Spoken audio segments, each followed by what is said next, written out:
and communication. Mind matters. WESN Content Capital.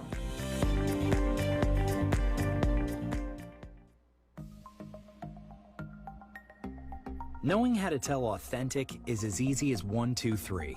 Find it, match it, search it.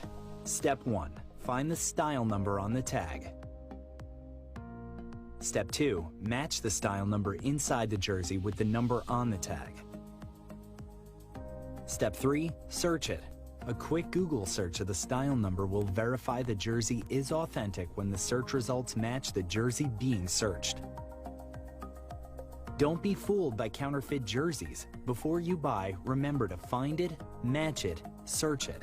Fan Zone, 2 locations nationwide. Center City Mall, Chaguanas and Movietown, Port of Spain. Nationwide delivery available.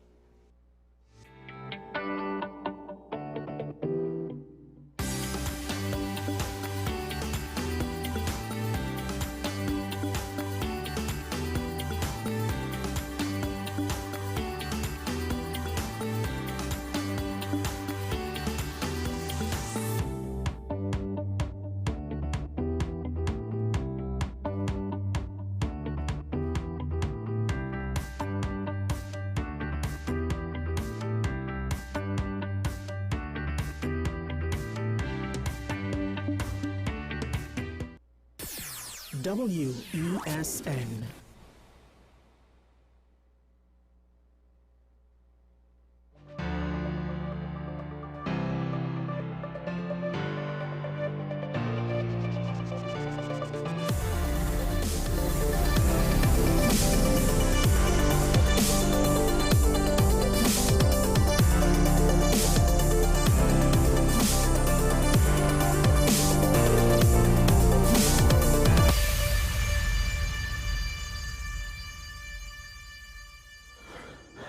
Another day, another week, although, funny enough, I guess you could say, the news cycle seems to be moving a bit slower.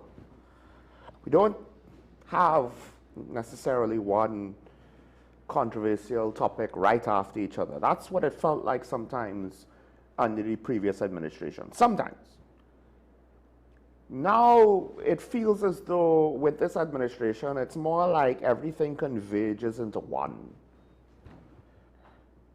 It's maybe a little bit easier to connect the dots, although perhaps these dots should not necessarily be connected. One of the things that I always spoke about in the last however many years Talking Point has been on the air is with regards to communication. Communication is a key factor when it comes to leadership. Communication is a key factor when it comes to public messaging.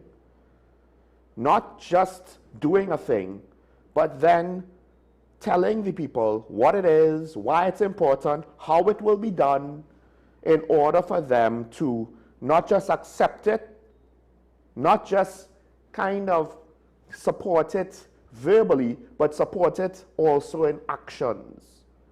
Support it emotionally, support it when push comes to shove. I support this, so whenever the question comes up, I will make whatever decision that will be in line with this philosophy. Doesn't necessarily have to be something to do with actually implementing whatever policy it is, but I'm not going to necessarily say I agree with policy X, but then when something happens in my personal life, I make a decision that goes in a different direction. Take road safety, right? That's just off the top of my head. You can't say you're for road safety, and you could criticize that the fees are too high, but at the end of the day, you can't be for road safety and then speed. And then want to kick up a fuss and say, well, oh gosh, why are you coming down on me for? Everybody else speeding. It's like, hold on. If you were really for road safety, it's not about everybody else doing it, so you get to do it too. You're supposed to be setting the example. You're supposed to be, if you really believe that we need to be more responsible in roads, it's what you do, not just what you say. So getting buy-in is not an easy thing for a government, in part because no government is going to be universally loved. So I always find it very, very difficult to understand. Why does it seem so difficult for political parties, politicians, elected officials, or even those not in office, but still having some degree of public interest in what they say, why they are not more careful when they open their mouths? And why don't they give any sort of long-term consideration to what it is they say? Now, ironically, the subject here is not a member of the government, it's a member of the opposition, because when the whole exchange came about from the Prime Minister's statements with regards to the penalties for rule breakers in schools, right? I'm not entirely sure if she herself directly said harsher measures, or if that was a reporter's or an editor's interpretation. I'm not saying it's a wrong interpretation, I just don't want to ascribe the specific phrase to the Prime Minister if she did not utter it herself. But that's how it came across to me as well. She wanted to not necessarily repeat some of the mistakes of the past, but then she threw in a personal jab at the opposition party, which it's one thing to criticize the PNM for things that they did, but just a mean-spirited statement like that only shows your approach to politics not being one of trying to build bridges, but rather you're trying to compete in a less than sportsmanlike manner. And some people would say, hey, but this is not a game. This is government of Trinidad and Tobago. Yes, but in theory, the opposition does compete against the government majority, but only so much, in only so many ways. Because in theory, the government is supposed to be able to make a reasonable case for something in order to get the necessary majority if they want to make major legislative changes that will infringe upon the rights of citizens.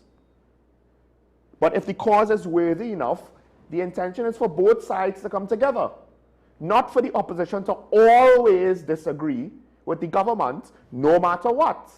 That is what we seemingly practice now, and on some level, if that's what you accept the opposition to be, doesn't matter what it is, have to disagree. Well then, if you support that, you're supporting a big problem. Now, there was nothing wrong with the PNM taking umbrage to the Prime Minister's statements, but I pointed out that Dr. Nayan Gaspidoli should not have followed the Prime Minister down to wherever she was when she made that personal insult towards the PNM as a party as a whole, right? Or not personal insult because it's an organization, but a direct insult that had no practical value in any sort of policy decision lacking, etc., etc., etc. Yes, I know some people will say, of course it was relevant. No. That had no practical value, right? In fact, the main value was to then now inflame some sort of other type of discussion, which will be even less useful. I don't want to go there. I don't even mention any further. Dr. Nayan Gaspidoli has been apparently criticized for his statements online because technically his statement was directly personal towards the Prime Minister herself.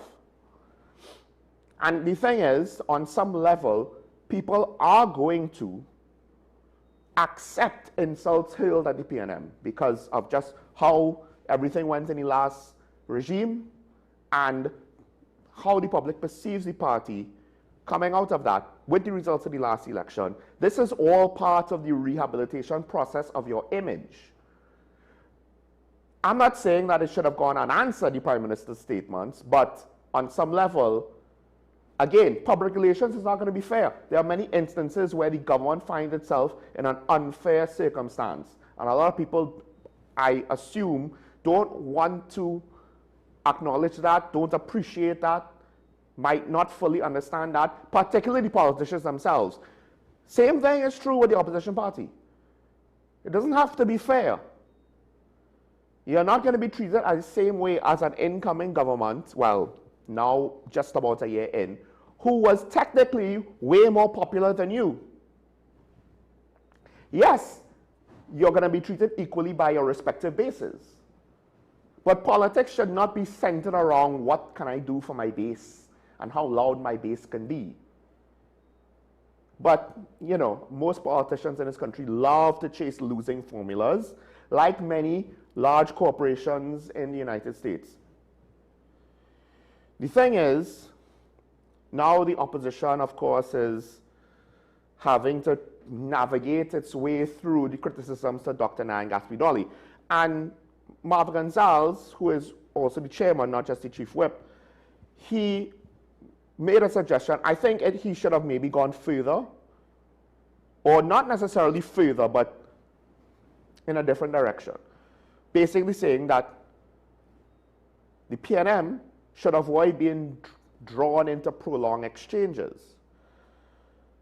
When the Prime Minister has decided to go to the lowest level and to reflect the worst of Trinidad and Tobago, she needs to be ignored, or perhaps we just choose one simple, you know, one-word sentence to treat with it. Well, technically, Dr. Nyan Gaspidoli had a very short reply, but again, it was not a reply. And this is the thing. As Ashraf would say about the state of emergency, it was also legislation. Whenever your political opponent does something that has very little practical value and is a display of lowbrow thinking, it's an opportunity, and a very cheap opportunity, mind you, to show, look at what you voted in, we are better than that. Direct comparison in this situation will show it. Which is again why I don't understand why the Prime Minister seems to be content communicating certain things certain ways. Dare I ask once again, is it really her behind all of her tweets and social media posts? Or is it some moron in the office of the Prime Minister who is no longer the prominent junior minister that might be crafting certain messages? I don't know.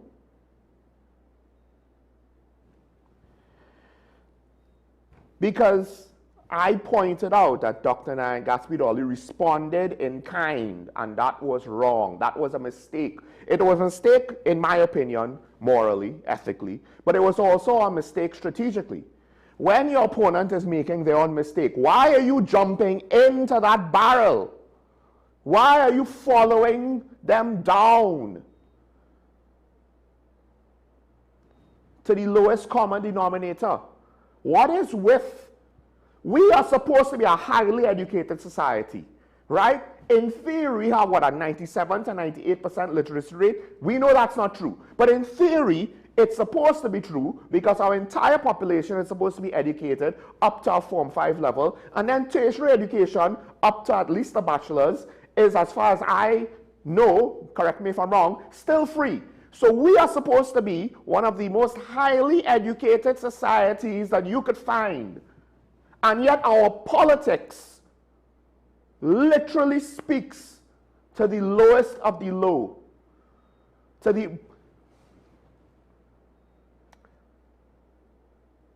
There's no sophistication at times in our political messaging. There's no sophistication at times in how we deal with national conversations. Yes, there are, of course, the highly educated people who will use hoity-toity big words and buzzwords and the like when they talk amongst themselves, and half the time I wonder if they know what they even mean when they say some of the things that they say. But really and truly, the politics in our country, as to some extent lamented by some of our callers, the conversations, the majority of them are not by PhD people, economists, political analysts, and scientists, and university professors, and cultural icons, and it's not at that level. It's mainly at the level of a party thinking, well, if I say this, my base will love me. They already love you.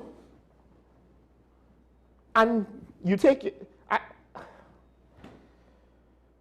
in a way at times, because sometimes it seems as though you take your base for granted because you barely do anything for them at times, But then also you take the rest of the country for granted, because when you communicate, you basically act as though, well, they're all children that only understand 4-letter words or smaller. A 5-letter word is too big for the population of Trinidad and Tobago. We must use simple terms like small pin in order to get our point across. Small pin is something that they understand. We can't actually have a proper debate on issues. No, we have to use personal, emotional attacks, because we actually lack a level of sophistication ourselves. Or at least that's how they want to come across. Because at times, Dr. Keith Rowley, that was his error. His error was wanting to come across as an everyday man, yet also wanting to hold himself up as Dr. Keith Rowley, volcanologist, so much political experience, so much academic and technical knowledge and capability. And yet, when he gets exasperated, I am not in your bedroom. When you put it across that way, it's not effective. And of course, the opposition will lambast him for it and say, oh, how could he say that? And blah, blah, blah, blah, blah. And this, and look how bad, and negative, and da, da, da, da, da. And everybody knows it's wrong. And then some fool repeats the error almost as though it's like it just in one ear, out the other. Almost as though, well, you know, if he does it, it's wrong. But if I do it, it's fine because I'm just being real. Real to what? Real to who? The bigotry of low expectations. Because some people will say, yeah, I like that kind of talk. Yes, but on some level, I think, ladies and gentlemen, understand, when politicians use this lowbrow type of vocabulary and communication, especially when they have doctor in front of the name or senior counsel behind the name, etc., etc., they're pretending to be something they're not, and they're talking down to you. Because they're saying you don't have the intellectual capacity to deal with an actual complex issue. So I have to talk down to you and say, Kamala is a so-and-so, Rowley is a so-and-so. Why are their ideas bad? Don't worry about that. Don't worry about that. We'll find a way to spin it. We're not actually going to get into any sort of complex debates to look at the merits of the issue and try to constructively criticize it to make the proposal better. No, we just want to shut it down wholesale. So the thing is, the opposition, I think, is starting to figure out maybe we should not, you know, join the government's communication in the gutter. Government doesn't always go in the gutter. I just don't know why, when they do it, why do they do it? Because in part of the damning, what's the word? Part of the condemnation is not that they have an inability to communicate better. It's, we've seen it. When they came in, they were a lot more responsible, measured, careful, thoughtful. They've proven that they could do it, just like how the PNM at times proved that they could do it. So when they don't do it, when they get lazy, when they just go to the lowest common denominator,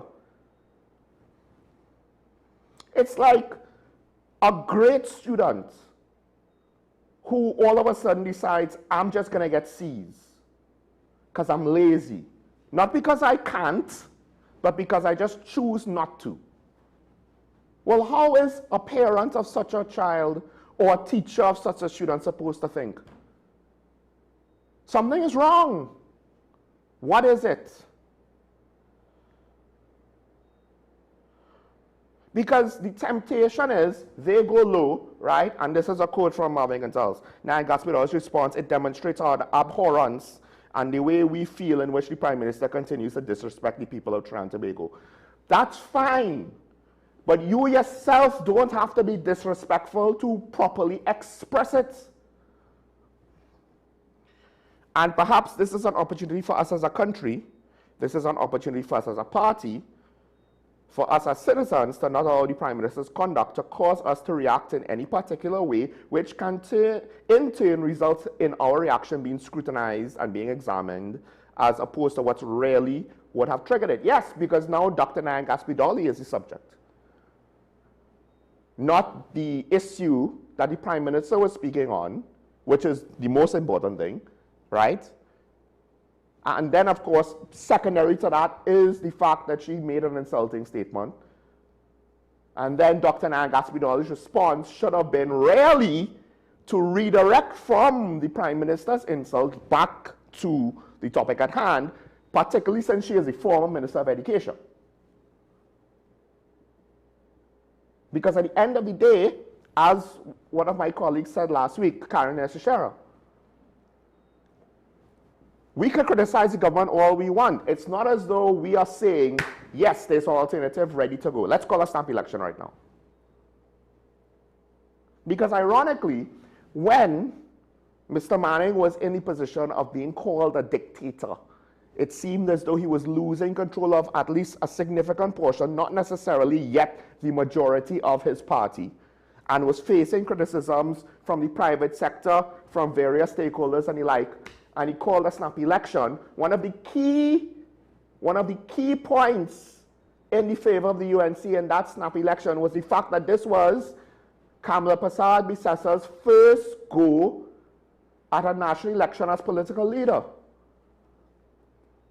So whatever baggage she has, it wasn't as political leader. Now, granted, one could say the same about opposition leader Penelope Beckles. She would have the same amount of baggage as then political leader Kamala Persad-Bissessa, as being part of governments and have lost elections, etc., etc. But you still have to go through the process to get there. Because how long was Patrick Manning in power? And then he called a snap election, and then she was positioned and ready to go. After whatever the controversy was with Basil Pandey and that transition of leadership, she had to fight through all of that. On some level, the PNM's journey now starts.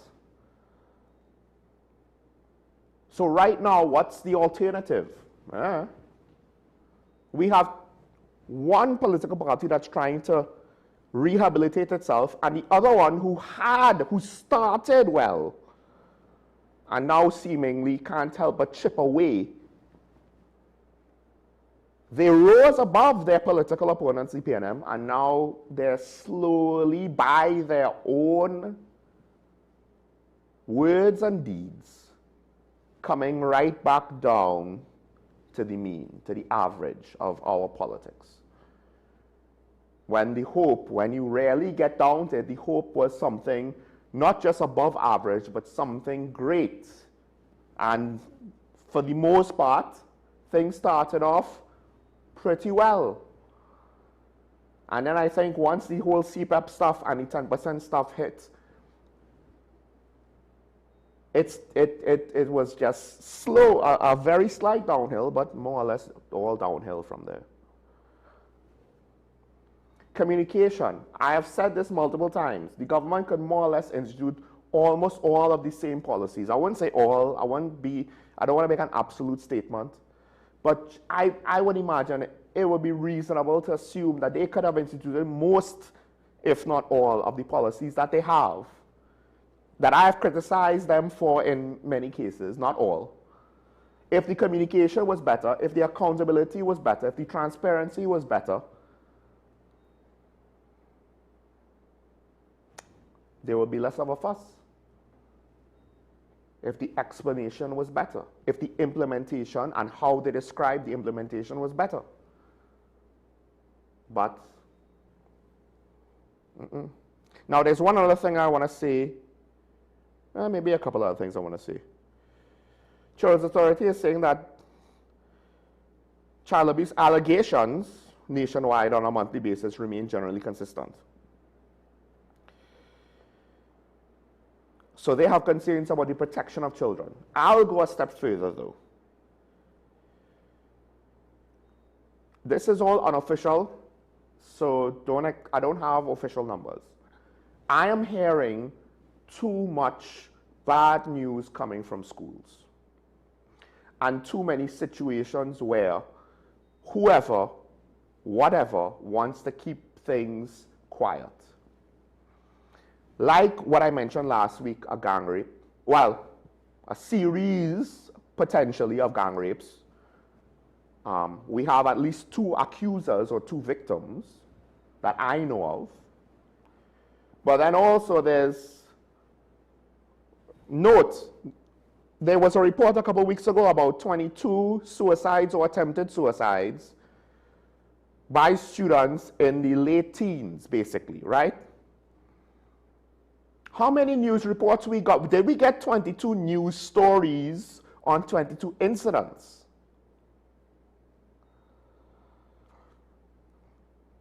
I just heard of one in a primary school.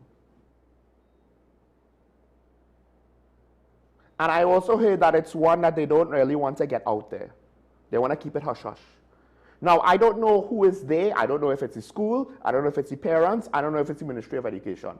I just know that a lot is happening in our schools, and apparently people with some amount of authority over the situation or some sort of say or leverage or leeway wants to keep it out of the public view. And on some level, I could understand if the concern is the privacy of the child. You can protect that while still reporting to the public and being transparent. But what makes it even harder to accept is we're not talking about some exceptional, isolated incident. That is an exception to the norm. No, it seems as though this is a common practice. And to some degree, the main motivator is to save face for somebody involved that is not the victim. So I have always thought that the education system is one of our biggest secret hidden problems. But I was talking about academics and the development of our young people with extracurricular activities included, right? The holistic development so that they could have the best chance to be productive members of society as they grow.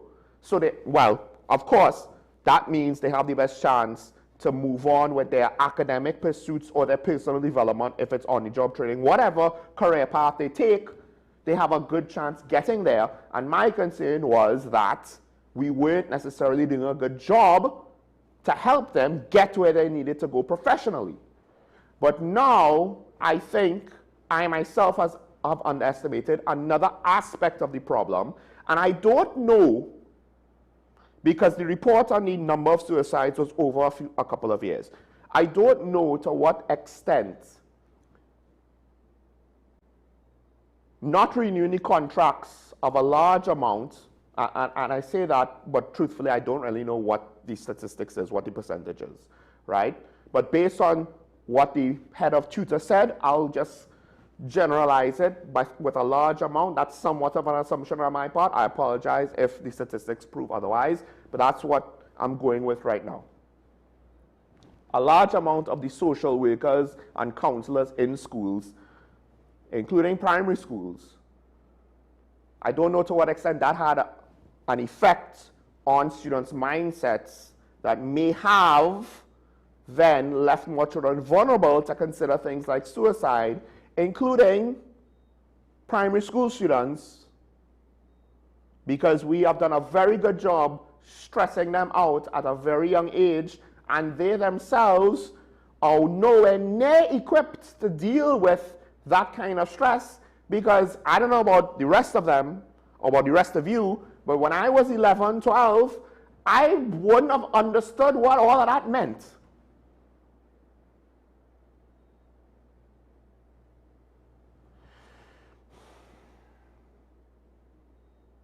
So it's not just how many of our students are struggling in class. But how many of them are struggling emotionally and mentally?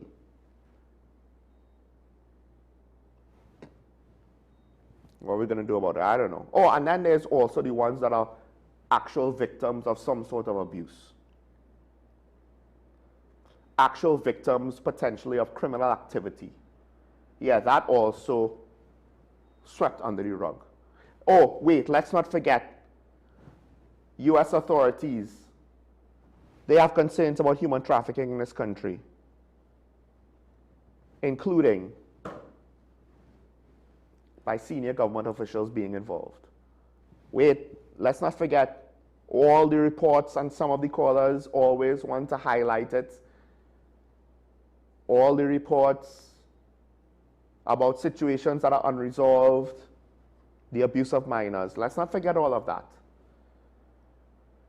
2026, and I think as a society, we are too comfortable sweeping certain things under the rug.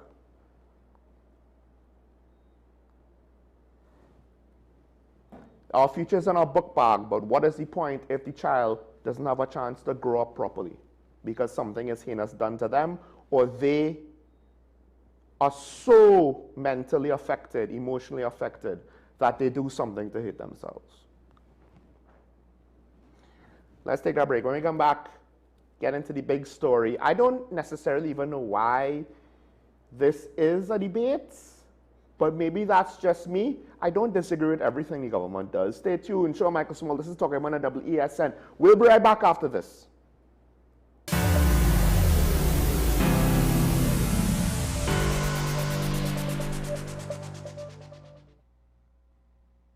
Hi, I am Emiliana Beechan, and I am a mental health and conflict resolution consultant. Welcome to Mind Matters, the show where we explore the intricate world of mental health and the art of conflict resolution. Join us as we hear from mental health professionals, conflict resolution experts, and everyday people who have transformed their lives through understanding and communication. Mind Matters, WESN Content Capital.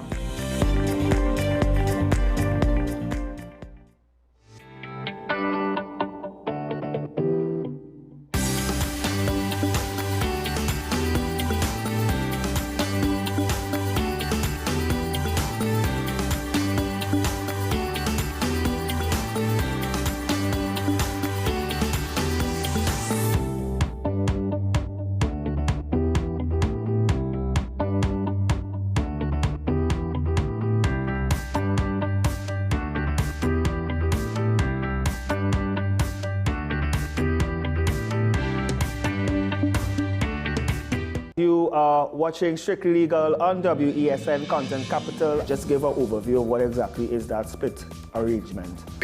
Nah, you don't need to register nothing. You don't need, we can do that another time. But then it becomes a hit, and then everybody starts to want to claim.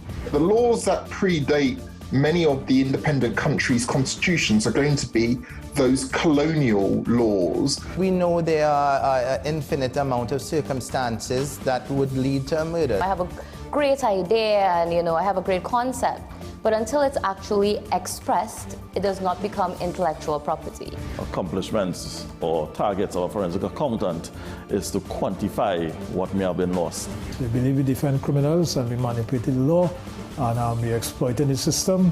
A responsible journalist will reach out to the person who they have the information on for a comment.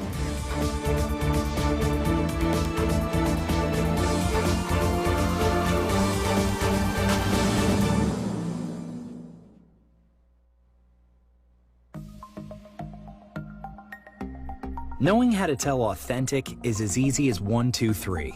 Find it, match it, search it. Step 1. Find the style number on the tag. Step 2. Match the style number inside the jersey with the number on the tag. Step 3. Search it. A quick Google search of the style number will verify the jersey is authentic when the search results match the jersey being searched. Don't be fooled by counterfeit jerseys. Before you buy, remember to find it, match it, search it. Fan Zone, 2 locations nationwide. Center City Mall, Chaguanas, and Movie Town, Port of Spain. Nationwide delivery available.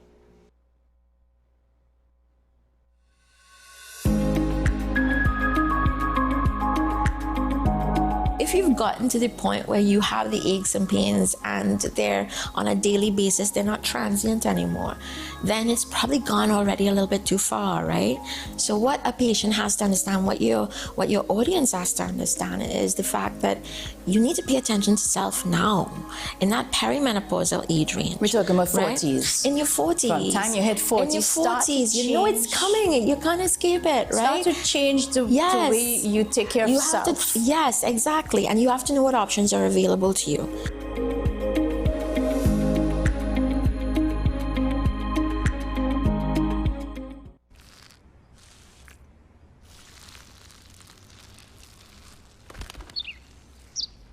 Maybe he landed here totally by coincidence. But if by chance he's admiring your fresh coat of Benjamin Moore soft sky blue, well, that's a pretty high compliment. Coming from an expert.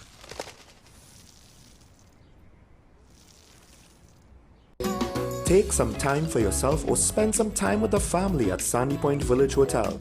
Enjoy our various studio and suite apartments, self-contained with their own kitchenettes and Wi-Fi.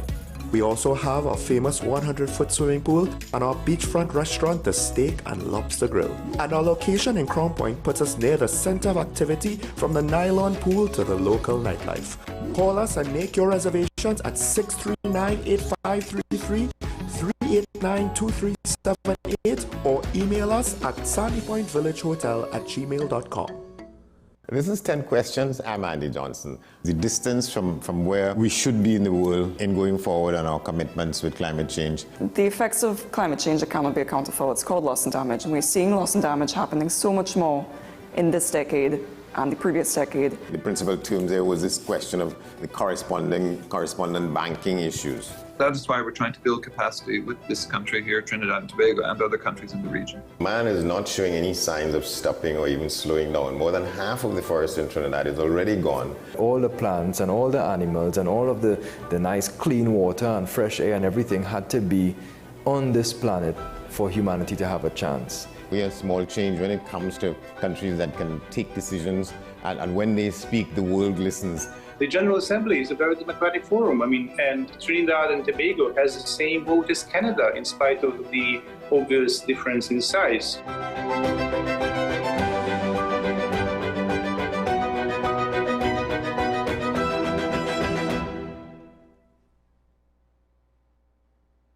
The home of Caribbean content is growing, and we welcome you to be a part of the #1 platform for young personalities who are driven to make a positive impact in society.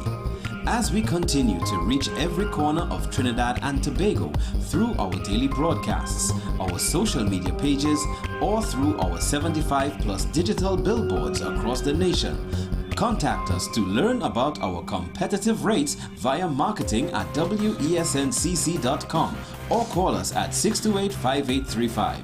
WESN Content Capital, television with a difference.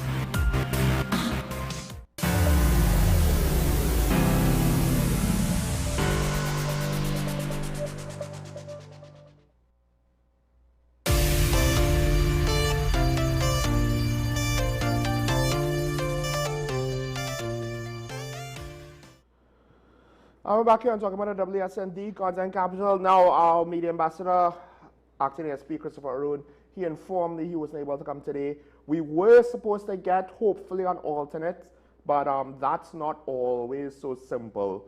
Generally speaking, it's not as though they have a set of people of similar portfolios, rank, etc. That's just kind of waiting around twiddling their thumbs, right? SP Arun, for the most part, he would schedule his time.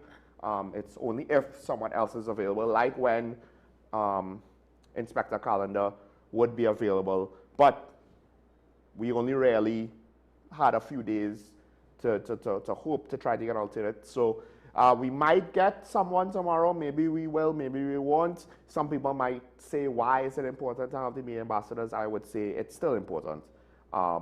Because in part, when the police warn us, don't do things to become victims of crime, people seemingly still do those things. It's a very basic preventative measure that people at times ignore.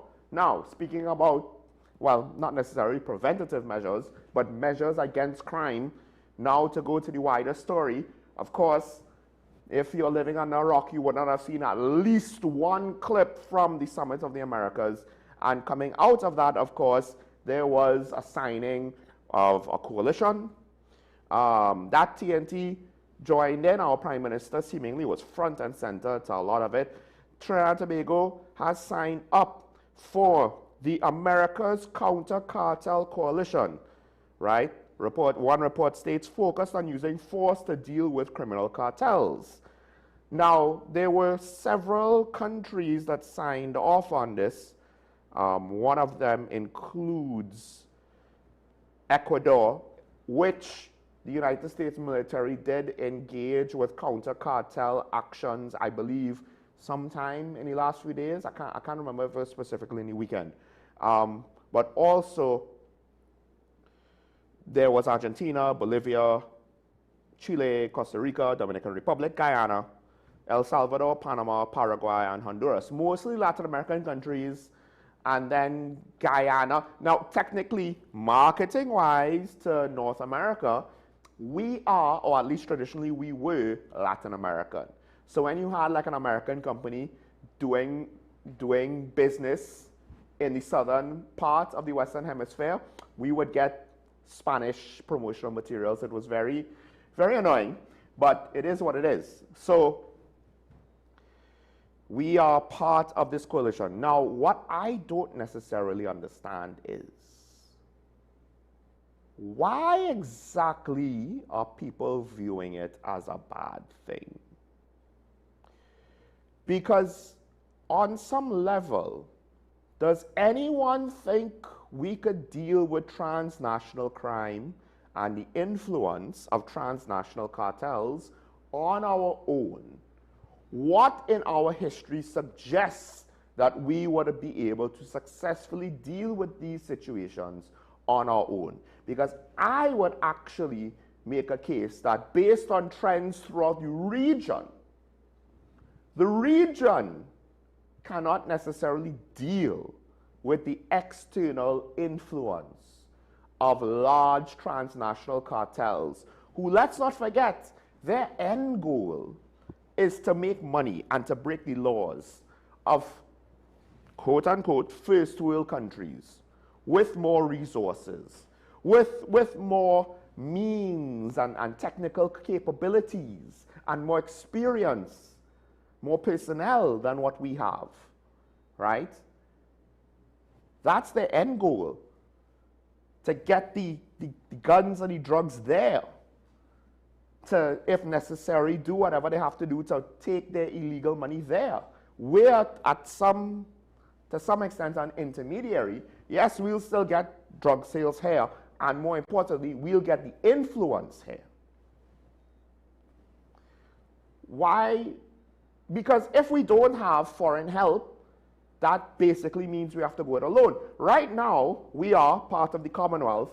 The United Kingdom does not necessarily seem to be in a position to either be able to do anything or to want to do anything. And I think part of it now, ironically, for Trinbagonians, I don't necessarily understand why is it that as a society, we could demand our army. We already expect the Coast Guard, by the way, to be involved in this, right? Technically speaking, our Coast Guard is like quasi-military, quasi-law enforcement. Okay. But the Defense Force is not law enforcement at all. And publicly, we have had people call for the army to be involved. The Defense Force, the military arm of national security, to be more involved in the fight against crime.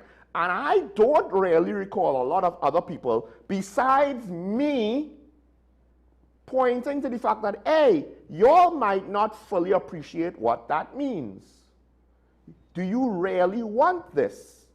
Because military force is not like police force.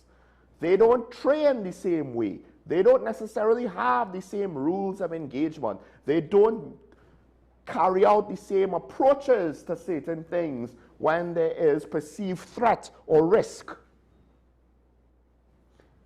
And then America comes and shows what military response to perceived threat or risk is. And all of a sudden people are like, no, no, no, this is bad. That's what militaries do. So now looking at this situation, I do wonder what exactly do the critics, what is their end point? Is it constructive criticism to iron out the policy, to make it clearer, to make it better, to make the treaty more practical, more effective? Or is it to disagree with it because it's not necessarily in line with whatever the politics is at the moment? Right? So, Dr. Amy Brown, he is one of the major, I guess you could say, speakers when it comes to foreign policy issues. And he says, we always value our security partnerships and overall diplomatic relations with the US and others. But then he brings up his counterpoint, which I understand what it means, the basic meaning. I just don't necessarily know exactly how it should be applied in this case. Because he goes on to say, we also value our national sovereignty. No issue should be taken with lawful actions that bring drug cartels to justice. The challenge is to avoid using the facade of an alleged war on drugs to achieve other objectives, and to avoid any pattern of focusing on extrajudicial killings of the alleged small runners while largely ignoring other higher levels of cartel networks in both the supply and the demand countries. Well, all right, okay, all right. It's up to the government to convince citizens this new coalition will produce results at a different level to the military actions of the past 10 months. Now, one of the things, though, is, and this is why I just have an issue of why sovereignty is brought into it.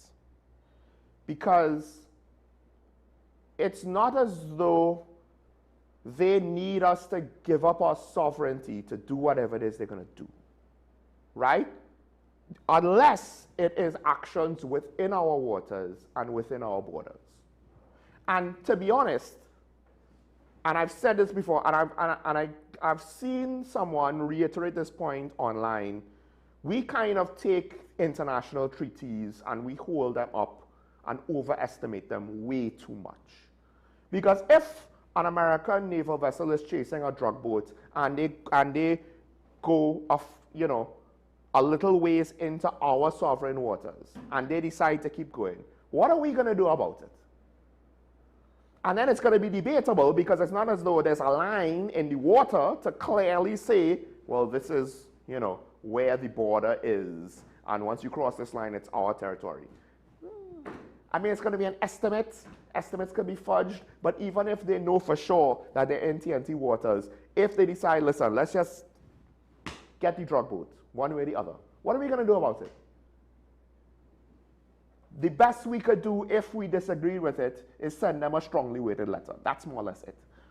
Now, I understand, given the example of what happened in the last few months, right? You don't necessarily want to see extrajudicial killing being a strategy that you endorse. But again, I don't think it's necessarily a question of sovereignty, but rather we are going into this thing eyes wide open, one would hope. What are we condoning? What are we rubber stamping? Is that really a question of sovereignty? Yeah, we're still exercising our sovereignty. We signed the treaty. Around the world, the US has defense pacts and alliances. They are generally the senior partner in all of those relationships. And it's not as though they like it that way, or we have all the say. No, the current president of the United States, one of his issues with NATO is the fact that the United States is too responsible for NATO. And he wants, hey, you all need to do your part too, right? Now in our case, we need to do our part, but our part is only going to be so much once you go international. Once you go outside of our landmass, because we can't even rely on our Coast Guard to do anything.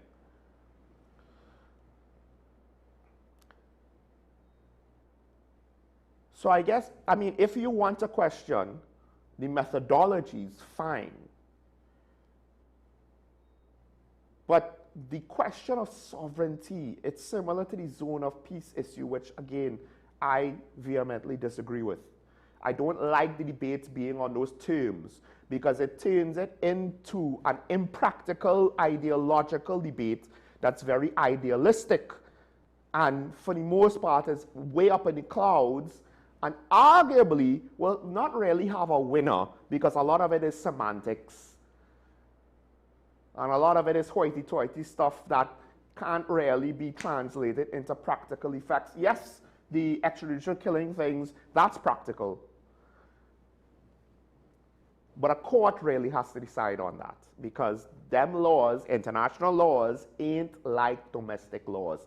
I ain't no legal expert to say if it was right or wrong. I disagree with it. I think it's wrong. I don't really see why there was a need to do it that way. Now,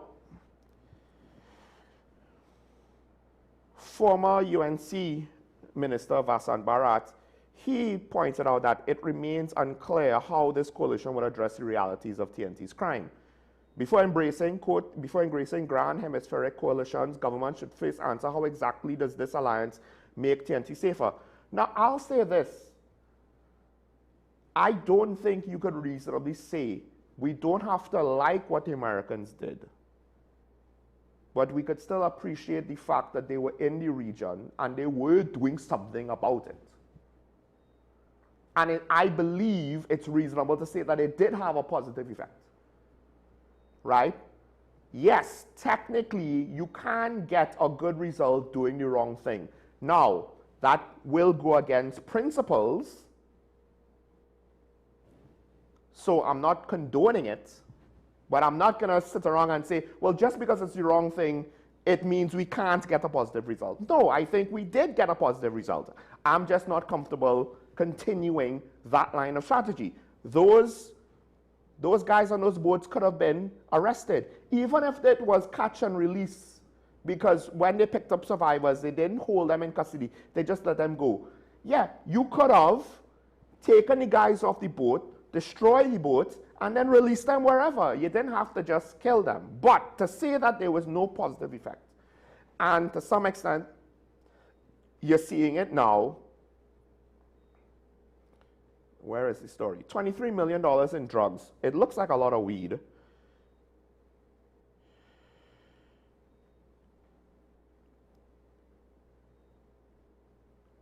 Mostly Colombian creepy cannabis. Cocaine, 0.5 kilograms. The overall street value, so they didn't separate it, right? $23 million.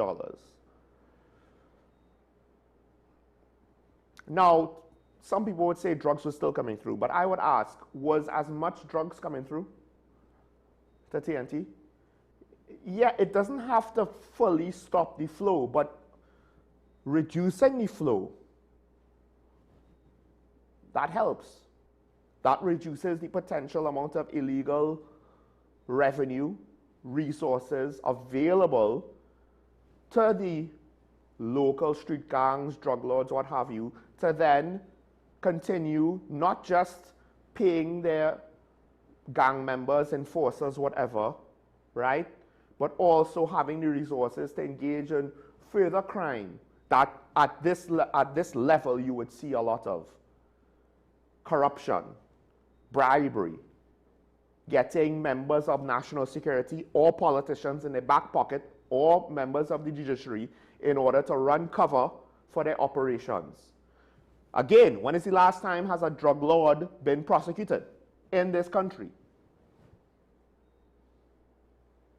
I mean, we've reached the point now where we have police officers who, they weren't alive, much less have knowledge of Dole Chedi.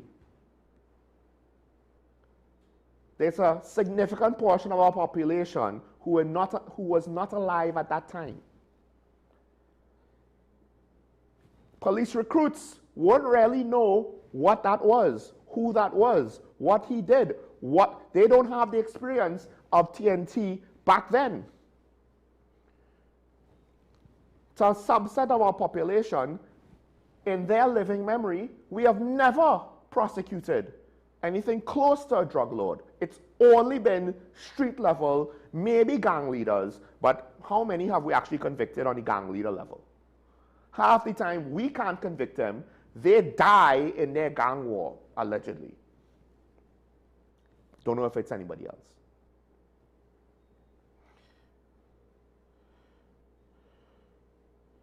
Now, there's another aspect to this, right?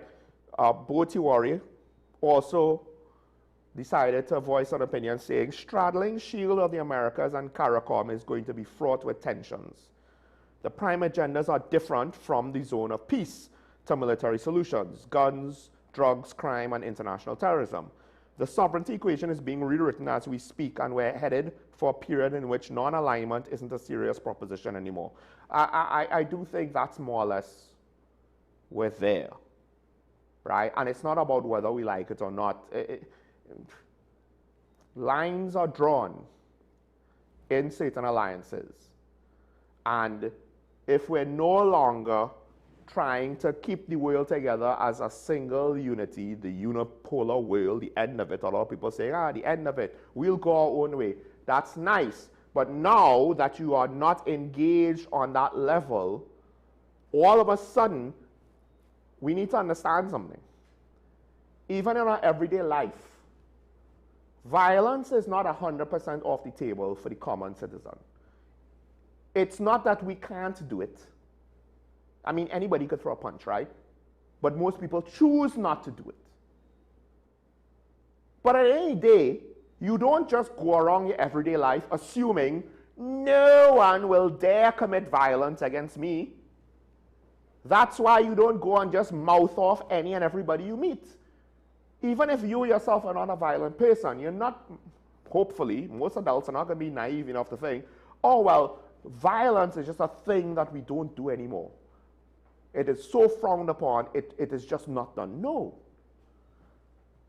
No, that's not true. And on the state level, that is technically a tool. You might want to debate the legitimacy of the tool, the usefulness of the tool, but it is a tool. And it is a tool that, ironically, for those who want to be critical of the United States, the enemies of the United States have exercised first. And now here comes Trump, and he's basically going to, Putin open the door, I'm just walking through it. So, straddling the shield of the Americas and CARICOM, yeah, I understand that, because it seems as though CARICOM, in and of itself, wants to bury its head in its sand for its own security concerns in order to advance the zone of peace narrative and agenda. I don't necessarily understand that, but I guess that is one of those things where you're not actually feeling the heavy consequences yet, so it's a lot easier to take things for granted. Because you don't have 600 meters a year yet. Now, granted, with their populations, things would be really bad if it was 600 meters a year. But the per capita level, it could reach to our level, whatever the relative equivalent meter rate is.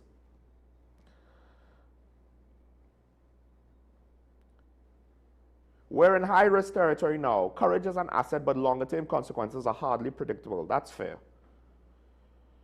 That's fair. Now, Congress of the People leader Prakash Ramadar, whose party is technically part of the coalition of interest, but as far as I'm aware, they don't have a seat. He endorses the move. The government has taken a very bold effort, but in this time, we cannot continue dealing with crime with old rules. To some extent, I agree with that. I'll say why in a bit.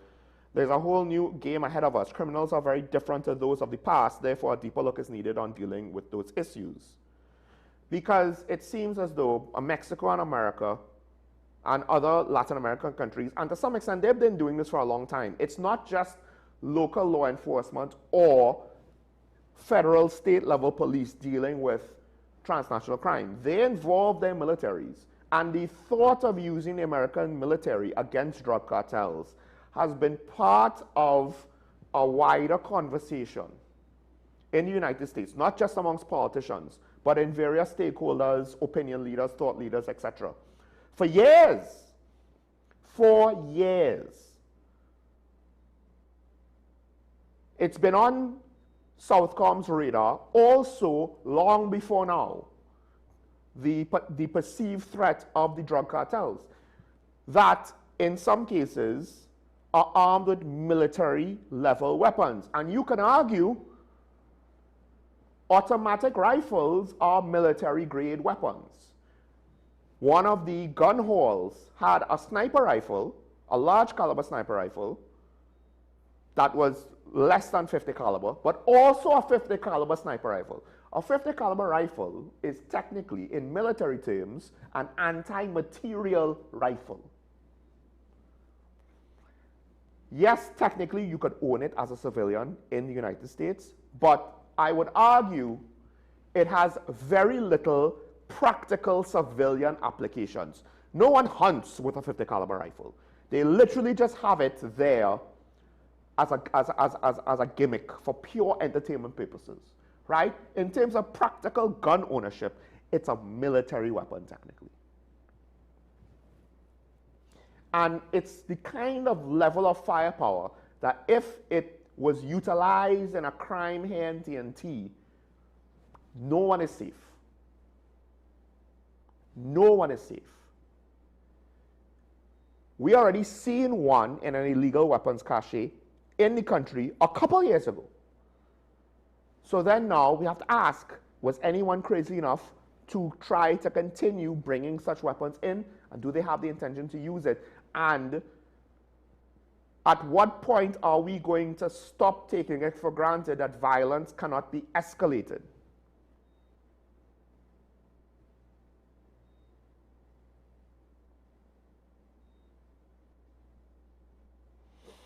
Now, some political analysts, they are warning that this might have issues with our broader international relationships. So of course, there's the situation with CARICOM. They view regional security very different. Think about the geographic split in the view on Western Hemisphere security when it comes to drugs and gun smuggling. It seems as though a lot of these South American countries, Latin American countries and Guyana, and us, where are we? We are right there next to South America. We are not that far from Colombia.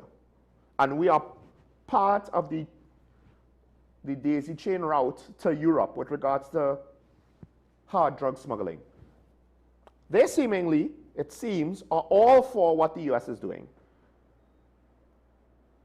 Now, at what point is the zone of peace of the Caribbean encroaching on the concerns about Western Hemisphere security that technically is not necessarily in the Caribbean? That's point number one. But point number two, again, look at who is not geographically close to the problem and at risk of cartel violence. By the way, cartels figured out we can make money in oil. We could exploit oil companies. We could extort them. We could take over potentially operations in various ways or encroach on them. I don't want to see that happen here. That's not just a TV show, by the way, for those who think I'm looking at a TV show and thinking it's real life. No, no, no, no, no. That's happening in Mexico, the Mexico-US border.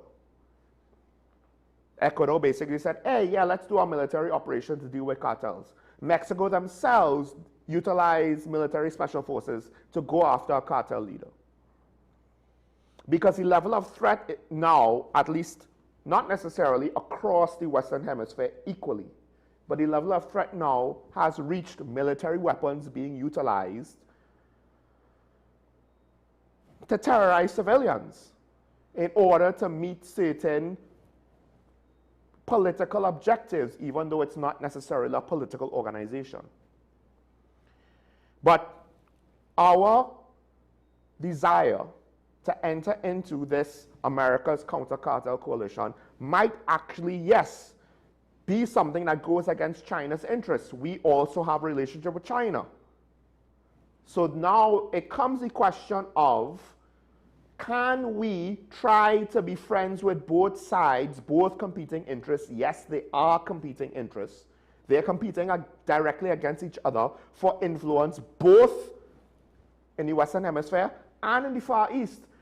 And to some extent, you could also say within the Mediterranean, Africa, Middle Eastern areas as well. But the direct competition obviously is going to be in Latin America, Caribbean, and in Southeast Asia, right? They are both competing with each other in each other's respective backyards. Can we stay out of it? I don't know if we can anymore. Because everybody, not just the Americans, seems to be quite happy drawing lines in the sand. Seems to be happy with having more hostile relations with each other. And if China and America are seemingly happy with divesting themselves of their mutual economic dependency, it's not that China has their debt and China has some. No, America is one of their biggest customers. If you take that away from the Chinese economy, overnight, it's not going to be healthy. But apparently it seems as though both sides mutually want to reduce their dependence on each other, have taken stronger stances against each other. At what point now are they both going to be happy with us if we're cool, man, we're Switzerland, we're neutral, we're West friends. Maybe there's a way to do it, and maybe that's a bad idea. This is one of those things where, to some extent, we're only really going to know in hindsight.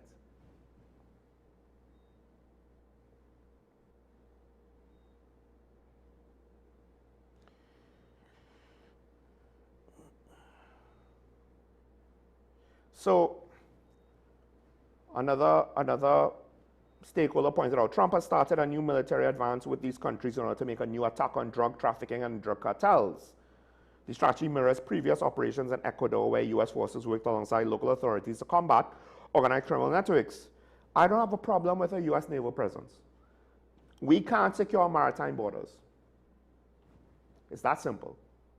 If we could secure maritime borders, we don't necessarily have to be able to fight against the influence of cartels on our own perfectly.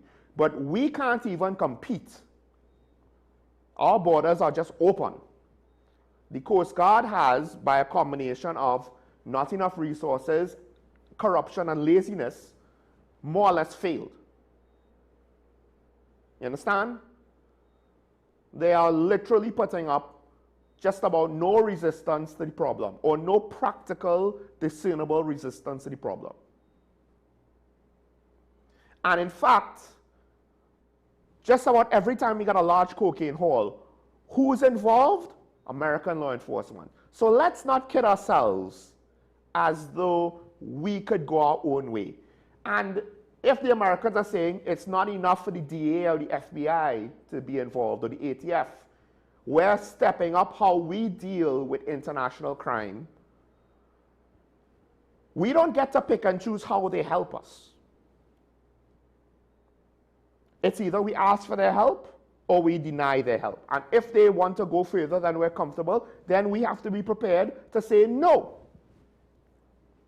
This is what we'll accept. If you don't agree with that, well then, we'll have to go our separate ways. Are we prepared to do that? What is with this thing about beggars wanting to be choosers? We all understand that saying. Why is it that we feel entitled now? Oh, no. It's our land. Yeah, they don't have to operate in TNT. Are they in Haiti?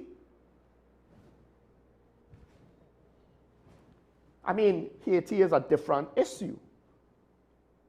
But the point is, there's a level of street violence there. Haiti, I think, like Israel-Palestine, needs third-party interventions to stabilize the situation, but we as a global community tend to be bad at that, and no one has the stomach for it. Now, sometimes, like Israel and Palestine, I would say, doesn't matter. That situation is so bad, something has to be done. Haiti, I don't know if it's so clear-cut that intervention might not leave things worse off. I would say for the Palestinians' intervention to separate Hamas and the IDF, I don't think you can make things worse than it is, to be honest. But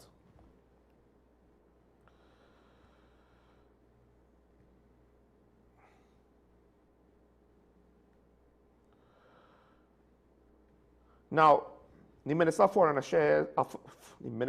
Affairs, he has come out to, I guess you could say, refute some of these concerns or to address some of these concerns, right? That I don't necessarily agree with how he says this. The gains made for TNT at the Shield of the Americas meeting did not come at the expense of this nation's sovereignty. Now, to me, I think gains are something more practical, tangible. So what are the gains? A treaty, have we gained anything yet when we now sign a treaty? Or rather, do we gain something when the treaty comes into effect and we see practical results? That's me nitpicking a little bit, right? Tobago has pledged not only to assist in dismantling criminal cartels and foreign terrorist organizations, but also to support the United States in limiting external influences from outside the Western Hemisphere, thereby helping the Trump administration consolidate its position as the dominant power in the region. Now, that's an interesting statement, because now that puts us as an ally against China and others. This actually could be where Dr. Amy Brown is correct. That our sovereignty, if we're talking about drug trafficking and drug cartels, let's talk about that. If we're talking about external influences, now maybe it's transnational crime influences, right? There are other cartel networks and drug producing networks and smuggling networks and arms smuggling networks around the globe that impact here at times. But if it's political influences and resources from nation states to advance their foreign policy agendas, that might get in the hands of cartels or might not, we don't know, right? Now are we going beyond the scope of the counter-cartel coalition? What do they mean by external influences?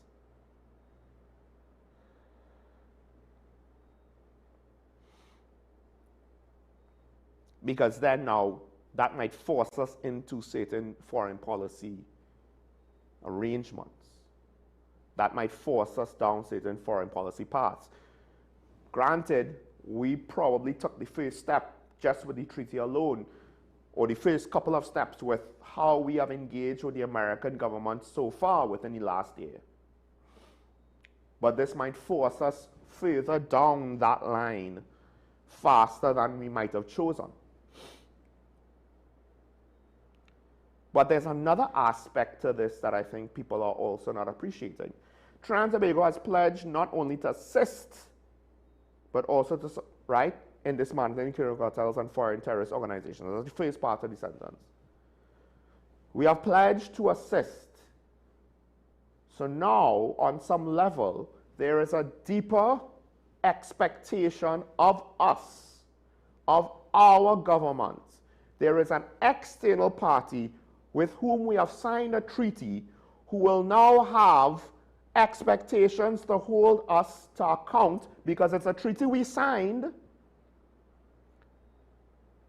They will have legitimate expectations to hold us to with regards to counter-crime measures, with regards to law enforcement effectiveness, with regards to actually conducting operations to limit drug smuggling, cartel action, wider crime syndicates in this country. Now, it's not as easy to ignore what's going on with the Coast Guard. Now, it's not necessarily as easy to ignore what's going on in the TTPS and judiciary. Now, it's not as easy to ignore, we get all this intelligence, but somehow it doesn't work out to enough results to make a difference.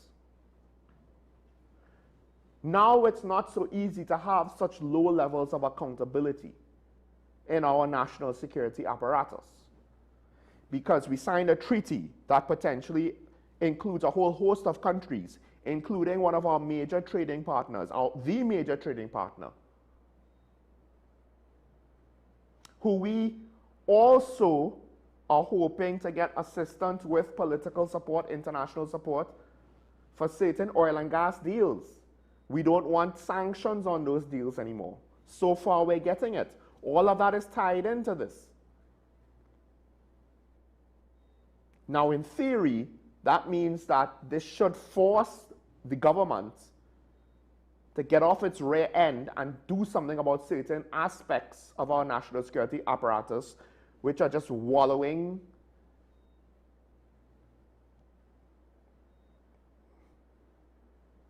well, just wasting our time and money, to be honest. Will that happen? I'm not entirely sure.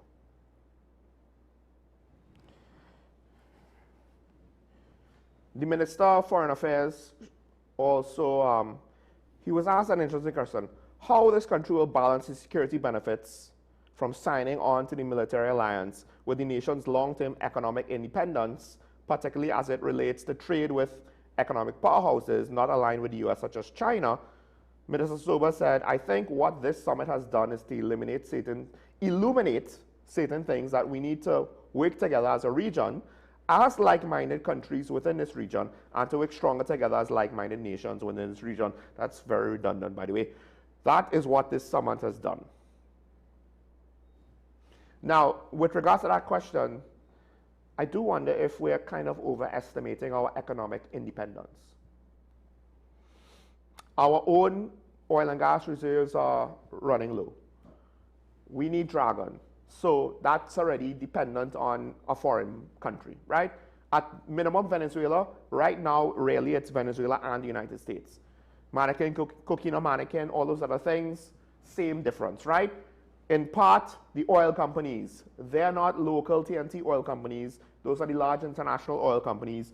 So that also means we are not independent from their government, right? Now, granted, this is a little bit of semantics, but we have experienced the lack of independence when Maduro decided to, as far as I am concerned, steal the 2024 election. We got hit with the consequences of his decision.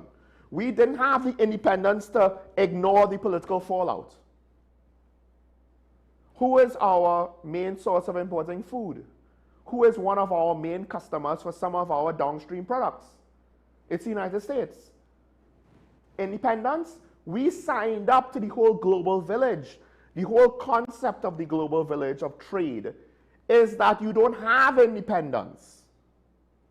So to what extent do we really have economic independence when our economy is so dependent on a sector that itself is so dependent on the politics of the region, not just what goes on domestically?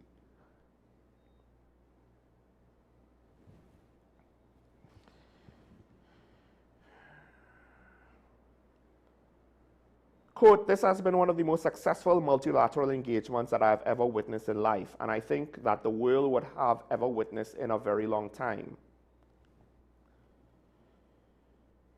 The engagements have been fantastic. We've achieved a lot in terms of our discussions, and I think Trinidad and Tobago is definitely on its way to being safer, more prosperous.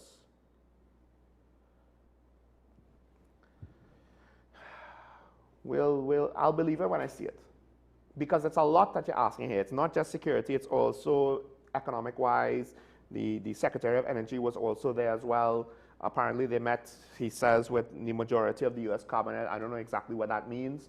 And let's not forget, it's not as though the United States is not having to look at other issues around the world as well as their own domestic issues. Because there's that situation with ICE.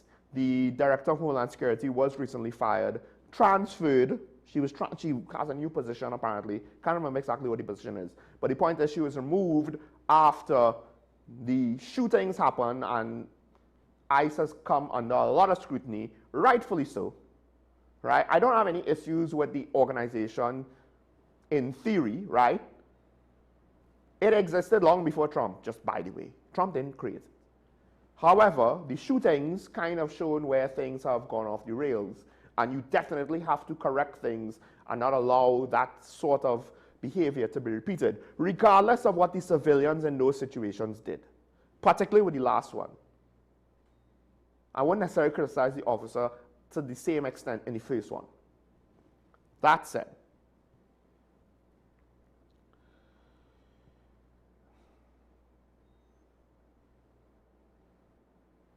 they have a lot on their plate. Iran, NATO, domestic stuff, Latin America, Taiwan. It's not as though they have all their attention to give to us. Most of, if not all of our attention is within our regional concerns. I have no issues with the government of Trinidad and Tobago saying, hey, you see what's going on over there? We can't really do anything about it. What do you want us to do? We'll issue a statement. Beyond that, we have to deal with what we have to deal with. But they are around the world. So, after they got Maduro, it seemed as though there was a time period where they kind of just left. And we were just kind of waiting. All right, you know, we supported this. What's the next step? Because if you leave and the drugs just continue to flow and Venezuela continues to be in the unstable state that it already was in, regardless of whether Maduro is there or not, we're not better off. And we run the risk of being worse off. So what's next? What's step 2 after you got Maduro? Yeah, this is step 2, but look how long it took. Because they were like, Iran. Look at that. Almost like someone with ADD. Now, granted, that's an unfair statement to make. But I'm not going to get into debates of whether or not the Iran attack was justified or not.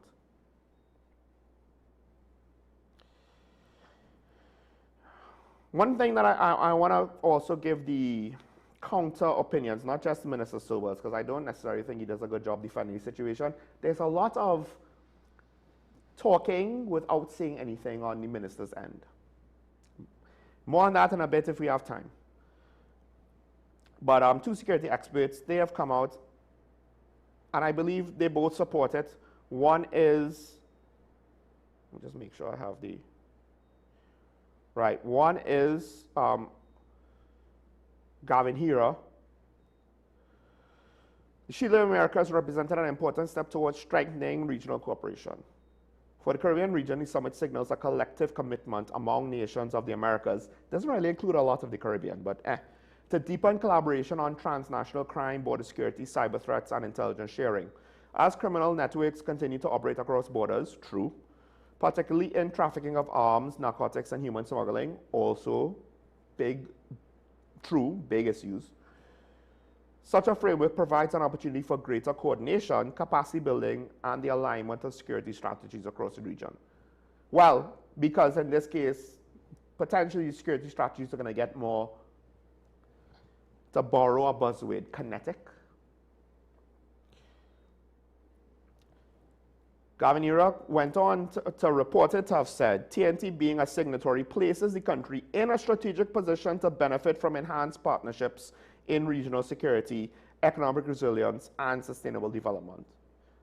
Well, the last one is, I guess it would be an indirect thing.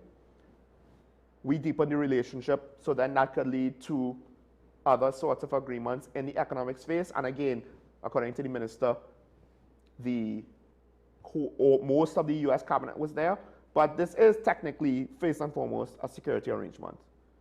Geopolitically, it also signals the Caribbean's importance within hemispheric security architecture. Again, this coalition only has potentially 2 members of the Caribbean per se, depending on how you view the Caribbean. Do you just view it as the islands, plus maybe Guyana, French Guyana, etc., because Guyana is part of CARICOM, right? So Caribbean community, right? It didn't really include the Caribbean to a significant enough degree that you could say that the Caribbean is involved, right? Or to suggest that the Caribbean is important, because I would argue our participation has more to do with our proximity to South America than us being a Caribbean nation. It could also do with regards to politics. They, on the other side, whatever that other side, I'm just speaking rhetorically here. That is to say, the majority of CARICOM further north.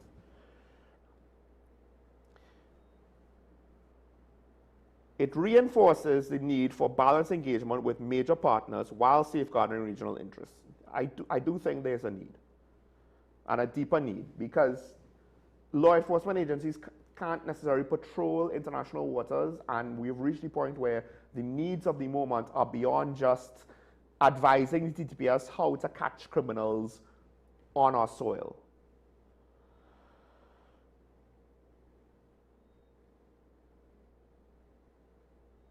Ultimately, the success of the initiative will depend on how effectively these commitments translate into tangible actions that support crime reduction, economic opportunity, and long-term sustainable development. The last two points seem very buzzwordy to me. The success of the initiative has nothing to do with economic opportunity and long-term sustainable development. It's, again, that sounds like a lot of buzzwords that run the risk of mission bloat. America's Counter-Cartel Coalition. That's the name. Not America's Counter-Cartel Coalition for Sustainable Development and Economic Development and International Trade. So those are secondary. Those are follow-ups potentially based on the diplomatic relations. But the main thing is crime reduction. Reducing the flow of drugs and guns and preventing human trafficking.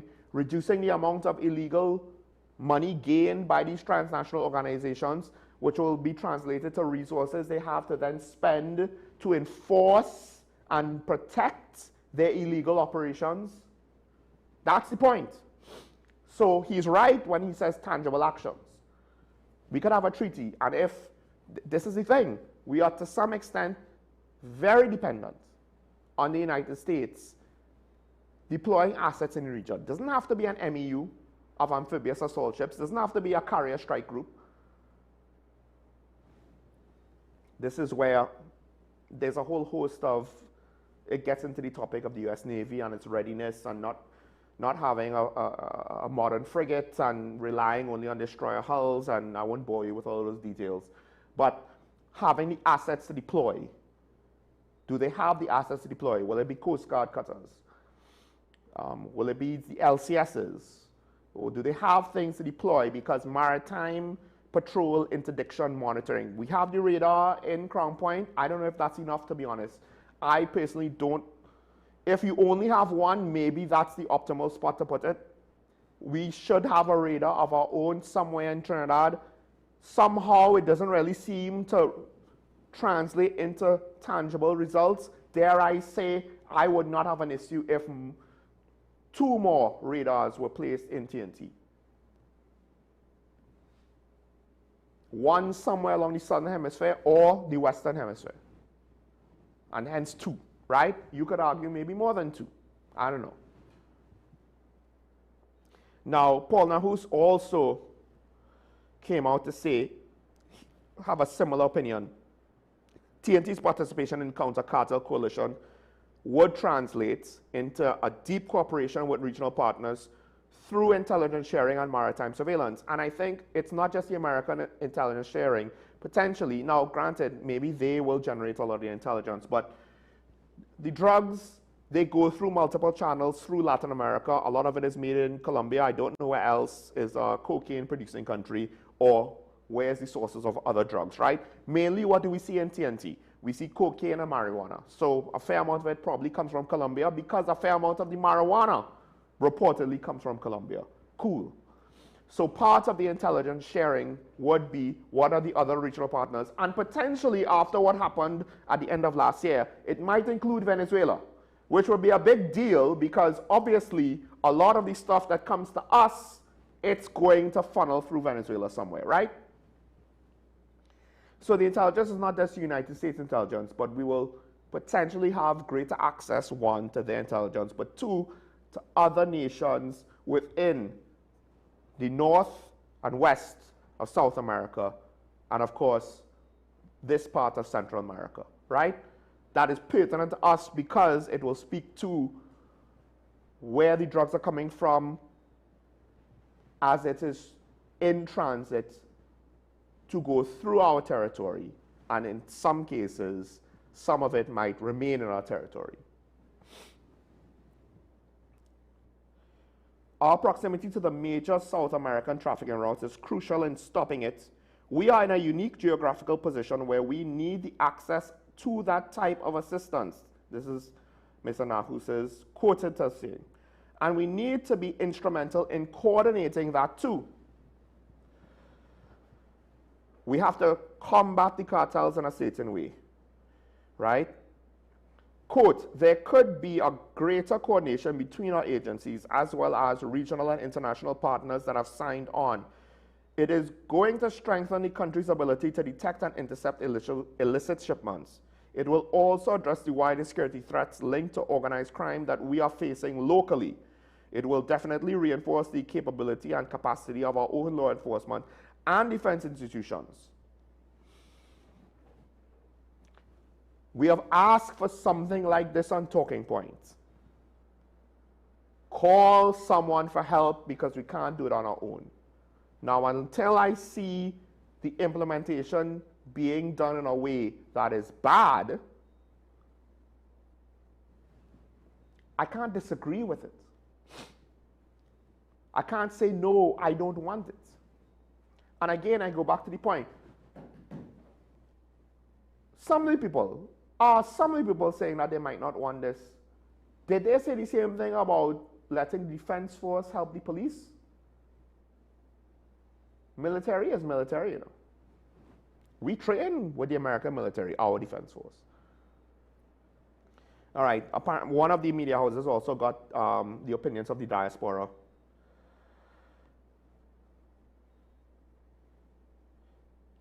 This is an interesting opinion. If it was a different president, not Donald Trump right now, it seems that it's not so much that the initiatives are not being trusted by a member of the diaspora, but rather they just can't trust the United States president. This is from a Trinbagonian in Palm Beach. He wants to take over the world. He wants to be the king. And if you refuse, he's planning to go with you and do whatever it takes to get what he wants. He could do whatever he wants. He has no filter. He said nothing could stop him. I don't know if I would agree with all of that, right? I'm all for a country and for other countries to fight all this carteling, drugs and everything going on, but to be honest, it's the wrong president. I don't know if we have the luxury of that kind of opinion, to be honest. Because I don't think, here's the thing, on some level, somehow so far, American action has been more effective than in times gone by, where they would help some Latin American country and fumble that out and ending up arming the wrong people who turn into the terrorists of tomorrow, like with Afghanistan. They armed Afghanistan, and then all of a sudden they have to fight Afghanistan.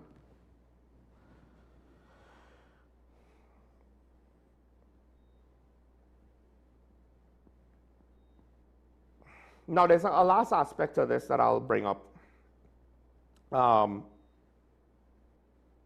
The opposition leader raised concerns about a lack of democratic consultation with regards to the Prime Minister going abroad, signing the treaty, etc., having this meeting. Now, I'll say this. This is a tricky one, because technically, you could make a case that the opposition leader didn't really have a say on matters over the previous 10 years. But if anyone wants to say, and I will agree with this statement because I think it's a reasonable statement, if anyone wants to say, this is kind of what the PNM did in the previous administration, they didn't consult with the opposition, they didn't give the opposition that respect more often than not, then once we could potentially admit that, regardless of whether it was the opposition leaders directly being responsible for it or not, you could kind of understand Not necessarily, you don't have to like it, but you can kind of understand the government reciprocating that precedent.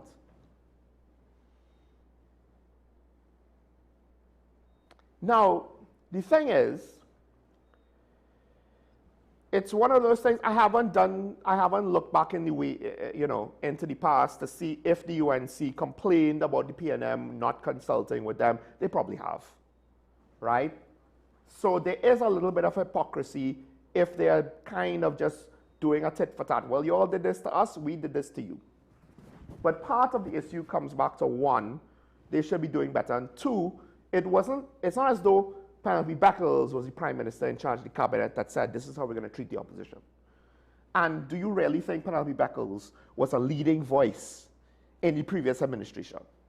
I mean, let's be real now. One could say they did as much as possible to try to sideline her from being political leader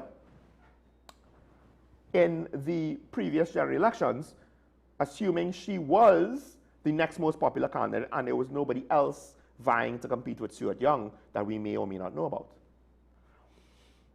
But I think the problem for the opposition leader is at the end of the day, listen, I don't necessarily like it, right? Again, I would have hoped that the government would have shown to be better, to be bridge builders and not, ditch diggers, not be dividers.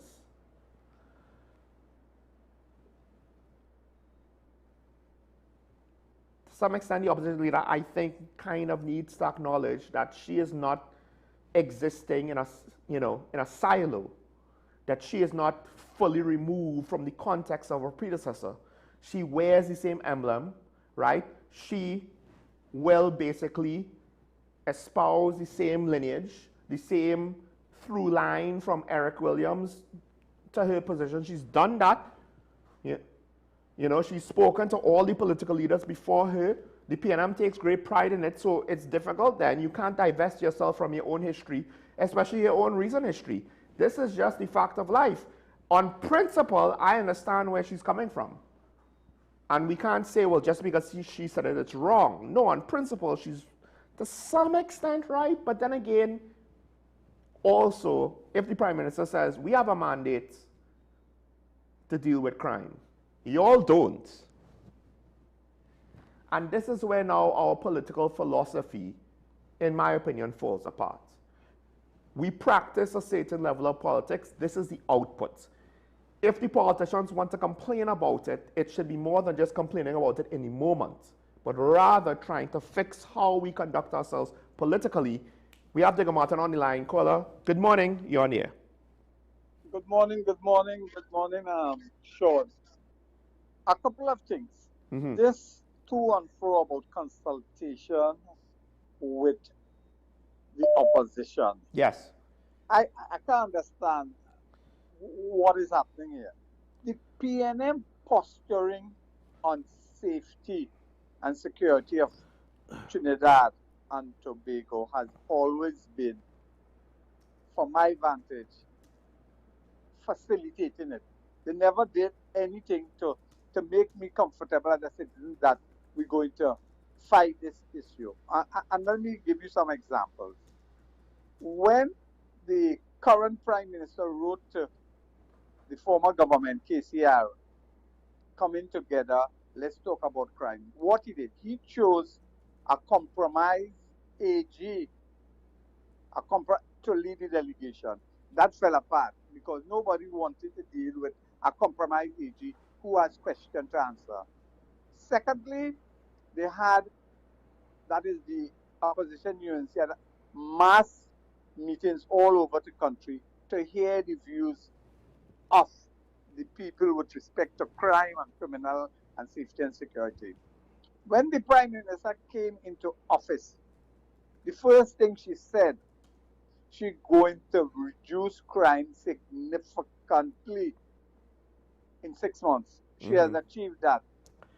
But the picture that was portrayed to me as there are a lot of other issues with respect to the safety of our country, the borders, etc. What did the PNM do? Nothing. They did not, they brought some boats and they left it parked aside. The PNM posturing again, what Trump would do us. So from an observer who is not into the politics, how can you discuss with them things that it appears that they were really nonchalant with safety and security? To go up to a meeting with Latin American people, the coalition of drug, eradication of drug cartel, and convince the person who is basically leading the charge that, hey, we have discussed with the former government about it. They will run you out of town. So I think the PNM should stay quiet now, let it happen, because we're going to get the assets that we need. We're going to get the information, because we don't want an emailgate issue arising that caused the collapse of a government. And if a government came into office with that sort of foundation, lies, innuendos, lies, falsehood, they could never survive. That is why the last 10 years of the PNM led to the basically collapse of the country. The last thing I want to add to this, the closure of Petrotrin, where are we getting our fuel now? Are we still buying from Jamaica, who has to buy oil from who was getting oil from Venezuela, etc., or North America? You see where the former government has placed us into a predicament that is a challenge, and we got some win-win. We align ourselves with the North American issue, and the added benefits out of that arrangement is to fix our energy security, and that will help you all at CARICOM. Again, have a nice morning. Thanks, caller. We have San Fernando. I was waiting. Hopefully, we still have San Fernando. Then I'll respond to everything. Caller, you there? We lost caller? No? Okay. Mr. San Fernando, good morning. Good morning, Sean. Morning, morning. You hear me, Sean? Yeah. Yes. Let me just say quickly. We only were buying. We only signed a contract to get some fuel oil from Jamaica. Nothing else. No diesel, no gasoline, no jet fuel, no LPG. So it is not as it's not that as big as he would like for people to think. Now, let me say this about this coalition. Let me firstly say the Penelope Beckles PNM has a right to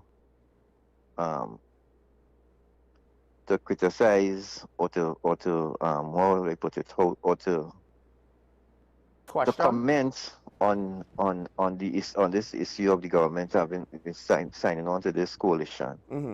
However, I don't think they have a right for consultation. They lost that right when they lost the election. It's not an issue where that the government has to consult with them, and I agree with the government in not consulting with them. This is what this government wants to do. However, let me segue into what this government wants to do. Trinidad and Tobago we are in the position that we are with crime because our institutions have failed us. There is no reason why we don't have a proper functioning, effective riverine patrol and a proper functioning Coast Guard to ring fence this country from the effects of illegal drugs and guns and alcohol and all the other things that coming into Trinidad and Tobago through our borders by sea.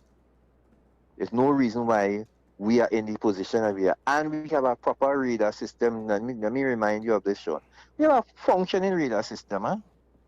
So you have to look at the institutions and why the institutions are failing to do an effective job. Darius Figuera could tell you more on this. And let me just put that there. Now, the countries that are producing the drugs and the cocaine are all on the Pacific coast. Colombia, Peru, Ecuador, and Brazil. Those are the countries. Yeah. So for drugs to come to our shores, they work their way through the South American mainland, Brazil, Venezuela, Suriname, Guyana. That is where the drugs come into, and sometimes Panama, how they come into the Caribbean Sea area. Well, Colombia is also in the Caribbean Sea. I'm very suspicious of the United States of America whenever and I'm not talking about Donald Trump in particular. Right. The United States of America, as a government, whenever they try to have, they are always about themselves. If you go back 140 years, go back to 140 years ago, come forward, and you will see all the interventions that the Americans have made in this Western Hemisphere area have always turned out to be something other than what it should be. They have always intervened for their own gains. As George Bush said in the past, his job was to seek the interests of the United States of America by any means necessary, and that is what they're doing now. We should not trust America in this situation. I am seeing, and it's going to come to pass, if it is that we stand up and say nothing. America's intention is to recolonize this area by breaking up what we have, breaking up CARICOM, breaking up our relations with Central America and South America, and eventually put some sort of facility in Trinidad and Tobago, and they're going to put one in Guyana. It is coming. This is a larger picture than we just talking about drugs. This is not about drugs. It's about hegemony. This is about hegemony. And it's going to come to pass. They're going to want to put some sort of facility back in our country. We sought independence in 60. We got independence in 62. We are Republican status in 1976.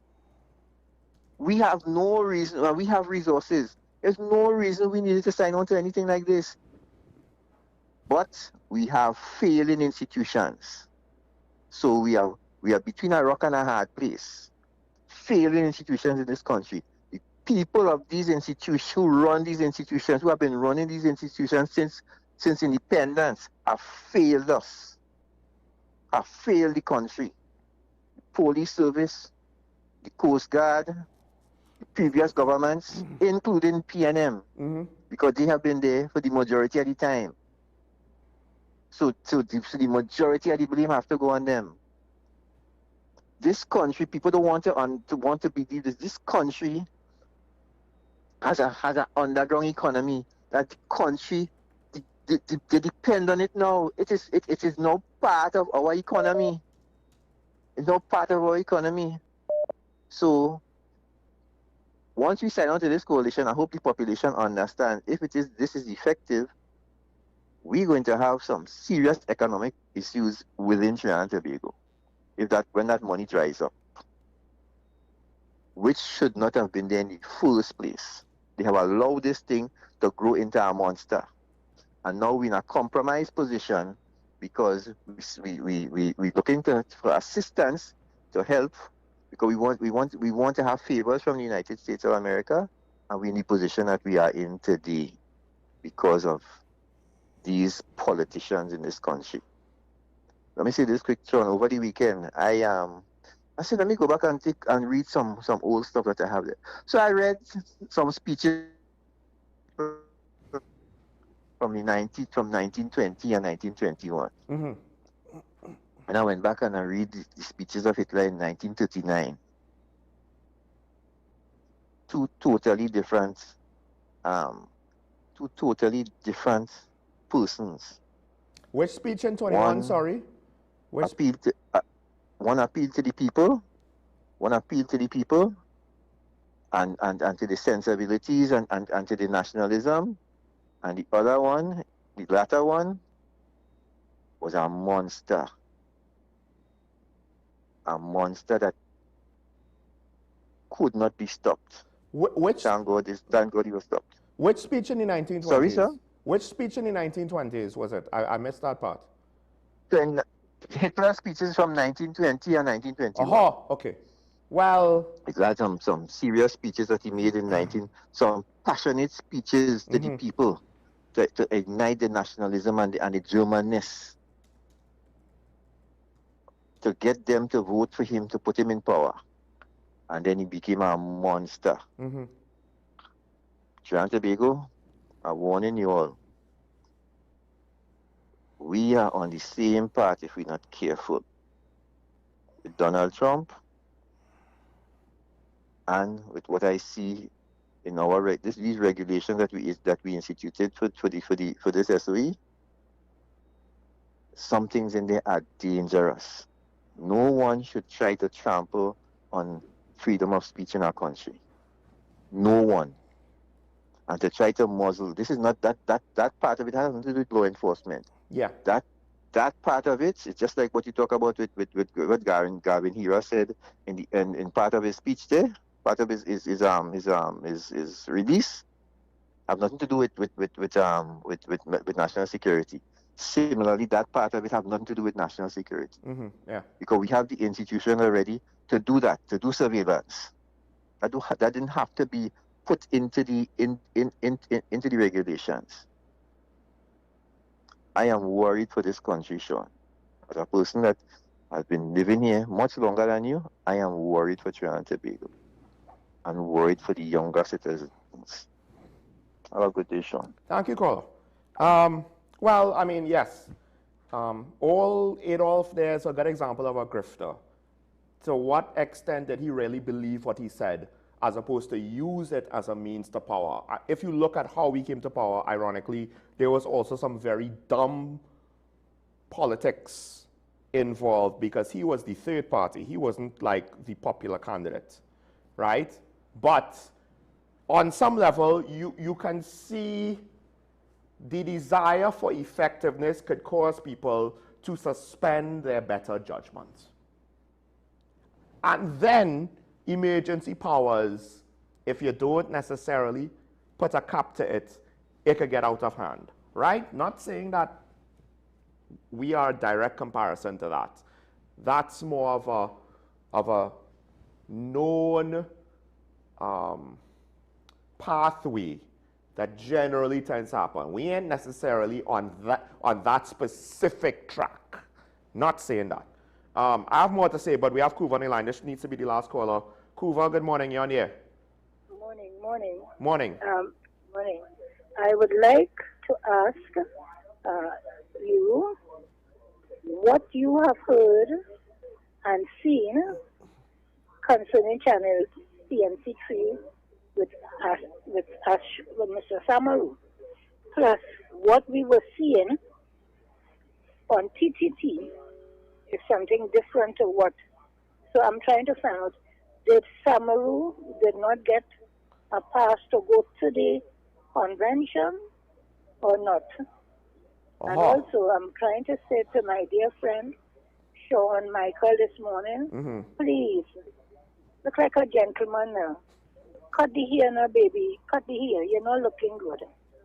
Okay? Okay. Yes, ma'am. Soon. Thank you. I'm not sure. I'm not sure. I won't pretend to have an answer for you. I will offer this, and this is just we have more on the line. I will offer this. I think how the government structured the SOE announcement, that unfortunately, whether it was intentional or unintentional, so intentional means there was no malice intended, right? I think that you kind of, if you have any questions with how one media house is treated as opposed to the state media house, I think there's a potential for funny business being there, but I can't say that for sure. I cannot, right? Move on the line. Caller, good morning. Good morning, Sean. Morning. The woman wanted to go by the power, but wait, what will I tell you? Listen, I am kind of a bit confused with Mr. San Fernando because I am a citizen of Trinidad and Tobago. In my humble opinion, and I've always said it when I called into the show, Sean, our biggest problem in Trinidad and Tobago is our failed institutions. I will say it, and he just said that. Yes. And quite frankly, I can't see how I am going to be worried about anything else at this point in time, except that our failed institutions is the reason why we're in the mess we are in. And I would say again, if I had to worry about an organization or a government, it is not going to be the American government I'm going to be worried about. I'm going to be worried about the government that has been in office, and I keep saying it, in Trinidad and Tobago for 50 plus years. The first 30 years, I keep saying it, the first 30 years is when this country started to rot.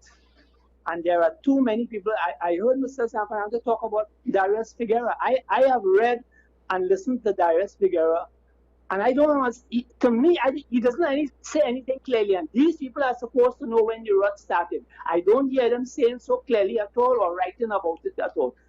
Our rot started between 60 and 80. All our institutions, the pollution, the dilution, started then.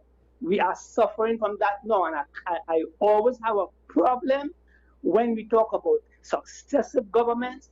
Sean, if you were there for 30 years and started a rut, and I tell people when Robinson came into office, I think one of the reasons he was so hated and ran out of office, the things were put in place for him to be hated, and then Abubakar felt he could have done what he did. I believe that A.N.R. Robinson would have changed a lot of things in this country, but there were forces that were not ready for that. That is one of the reasons he was hated and attacked the way he was, and some people can't understand that. We failed by not giving him that chance, and we ended up right back. So I have a problem with successive. That first successive government was not given the chance. The people didn't give him the chance. And we keep talking and we keep going back. To me, my biggest concern is PNM getting back into office more than anything that Donald Trump is going to do. That is my concern right now. And don't get me wrong, I'm not saying that as a UNC supporter because I did not vote last election. Right, yeah. Good day, Sean. Take a trim. All right, thank you. Yeah, I have no problem with your last statement because the PNM should not be ready now to be a viable alternative, right? Because if there was a snap election tomorrow and people are like, yeah, let's go with the other guy, did they learn their lessons so as to not repeat the behavior that got them voted out in the first place? I would argue holistically no, right? This is not any sort of condemnation on individuals. But holistically, as a party, I would say no. No. It would be too easy if for whatever reason there was an election, they get voted in, and they will just fall into the same old patterns, a lot of them where they left off, right? Not that many of them are new. And some of the new ones in opposition not really giving me confidence that they wouldn't do some of these things that their predecessors did. So I can't disagree with that. I'll say this. I think Mr. San Fernando was speaking about how things should have been. And it goes with what you were saying. If we were serious about our nation from the beginning and did not set certain bad precedents, we will not be paying for it now because you say 30, I say the majority of these 62 years, or however many, or 63, right? The majority of it, we have allowed a combination of bad precedents encouraging worsened behavior. And there's one issue I have with the NAR. Now, I don't know this for sure because I was like 4 when they were voted out, all right? Or something like that, or 8, right? I can't remember exactly. But from what I've been told, they were not careful with how they communicated what they were doing. And this is one of those things, similar but not the same with the current government. You want to put, well, in fact, yeah, it's somewhat similar. Hard measures you want to utilize. Necessary measures. This is why I say, even with the current government, a lot of it is how they communicate these decisions and the lack of transparency, right? So people don't like it, and if you're not trying to explain it to them and lead them through that period of difficulty, they will resent you for it. They will resent you for it, and then they will abandon you, right? Which can very well happen with this UNC government, depending. I'm not going to say they're on pace to do that by the next election, right? I can't say that. But depending on how the next 4 years goes, maybe they would, maybe they wouldn't. But that is a possibility. That's a potential. I don't want to see it. Now, I agree with you. The thing is, I understand people who have that opinion of the United States. My issue is that is a very limited view of the world, because the implied unstated assumption is everybody else is kosher. It's the Americans that are the most wrong. I would argue the default state of any nation is to seek its own interests. And very, very few nations seek the interests of others to a significant enough degree that it can be commendable. Even when we provide disaster relief for each other in the Caribbean, that isn't going that far. And you could argue, if that's all it takes for a nation to be seen as generous, the United States does that on a regular basis. They give away a lot of money, at least before the Donald Trump administration.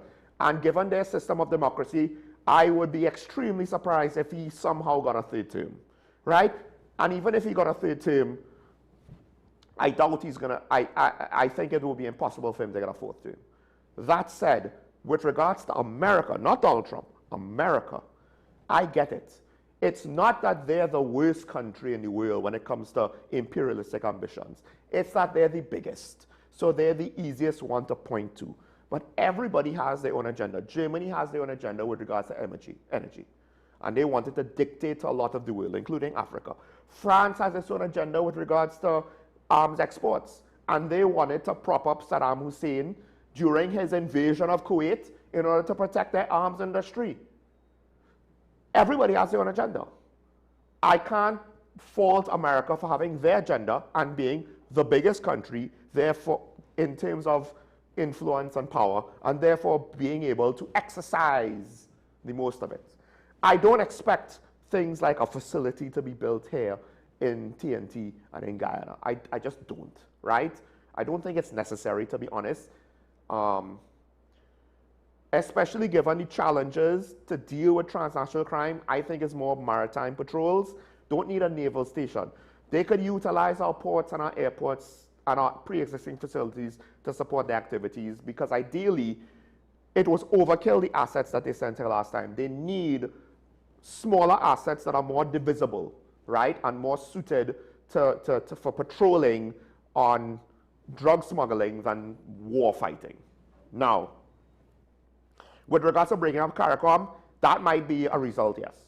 But I think that's more to do with CARICOM and its placid stance on crime, which is not too dissimilar to the PNM's inactivity on crime, right? Is there something wider there, or is it just each individual leader came to similar conclusions for their own reasons? I don't know. But yes, I could see where CARICOM can break up if things continue going the way that they're going. But I don't think that's necessarily because of America. I think that's more to do with CARICOM not necessarily being able to understand how to navigate the reality of many nations with their own sovereign foreign policy, one community. The European Union is a failed experiment, in my opinion, at this point. NATO, a successful military alliance, have members that are basically going rogue, like Spain. So to say that CARICOM is this idealistic thing that, yes, there can be benefits to CARICOM, but we as a Caribbean community have not actually done enough to actually make CARICOM what it can be. Now, institutions of law enforcement in this country, yes, we have mismanaged it, but I do think If you look at the police, a lot of the issues with the police is political interference, lack of oversight and accountability, not so much resources. Although the unstated implication of the Commissioner and the Minister of Homeland Security statements is that we don't have the money for body cameras. That's why we need to try and find a way to do this on the cheap. We don't have the money for it. This is assuming they're acting in good faith. If they are speaking in good faith, what they are implying is we're too poor to afford body cameras. Because I think our economic constraints right now, we are potentially underestimating it. The PNM operated under those constraints. Do I agree with how they managed the economy? No, but they were very real and very harsh and very constrictive. Because I would argue, I don't think anybody within the last 15 years could have maintained the equipment of the Coast Guard to a sufficient degree to meet with the new level of the problem that transnational smuggling, warrants, or how it exists now in the current age. Yes, there is still a lack of accountability and oversight of the Coast Guard. Yes, there's still mismanagement there in the Defense Force. But it's also compounded, I believe, and I could be wrong, in not allocating enough resources. And that's why the situation has completely fallen apart. Completely, because I suspect the then Dr. Keith Rowley administration didn't really want to try because they're like, we don't have the money to deal with this thing. When they get 1 boat, 2 boats, that's not enough. We have the Spirit, the Bucko Reef, the APT James, and the Galleon's Passage.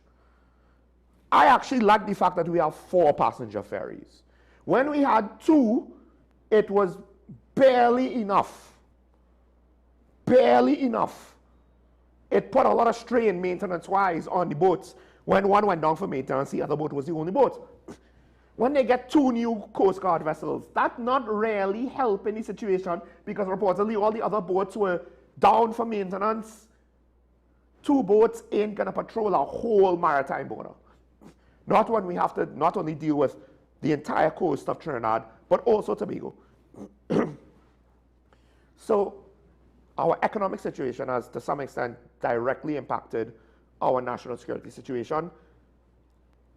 Not that you don't blame the politicians, but maybe how you blame them, what you blame them for needs to be adjusted, right?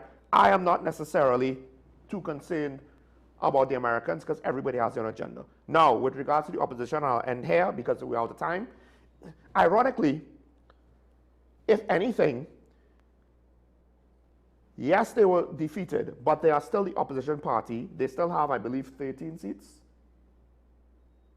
or 12 seats. I can't remember off the top of my head. And they had over 200,000 votes. So depending on the severity of the issue, it is not unreasonable to say that they should not be consulted. The issue, of course, is what Mr. Sanfano and Mr. Diego-Martin said. To some extent, I agree with, right? Not trying to go into all the details and rehash the conversation, but the opposition party to have the political credibility, it's too soon. On principle, they represent a significant chunk of the population. So on principle, with regards to ethical behavior, it would be right to consult with them. Politically, they don't have the capital to demand that. They just don't. And even if they did, that's not to say that the government would have had to listen to those demands, by the way. Huh? It could have just been a situation where it might have made the government look a little too centrally authoritarianistic. But they don't have the political capital. They have to re-earn that as a new PNM, because that's the other thing. We need to stop. I understand. They themselves want to tie each PNM iteration to all of the past PNM. And perhaps they don't necessarily see that as a negative, because to the political opponents and certain moderate voters, undecided voters, it's seen as a negative, because it's negative baggage with all of those past regimes. And if you want to be seen as new leadership, to some extent, why can't you stand on your own 2 feet? Because coming down to the end, it seemed as though the Dr. Keith Rowley administration was depending on the foundation of his predecessors more than the merits of his own accomplishments and that of his cabinet. One of the ways to re-earn the trust of the people after the last 10 years of PNM majority rule is to not say, look at our history, look how great we were. No, people voted you out in the most recent iteration. It is, this is a new PNM, and we will prove by our own merits that we deserve your consideration. Because at the end of the day, Dr. T. Rowley is not coming back, one would think. Patrick Manning is not coming back. Dr. Eric Williams is not coming back. So if you want to stand on the foundation of their accomplishments, for better or worse, I say that generally speaking, not with regards to any specific accomplishments. If you want to stand based on their track record, they're not going to be there.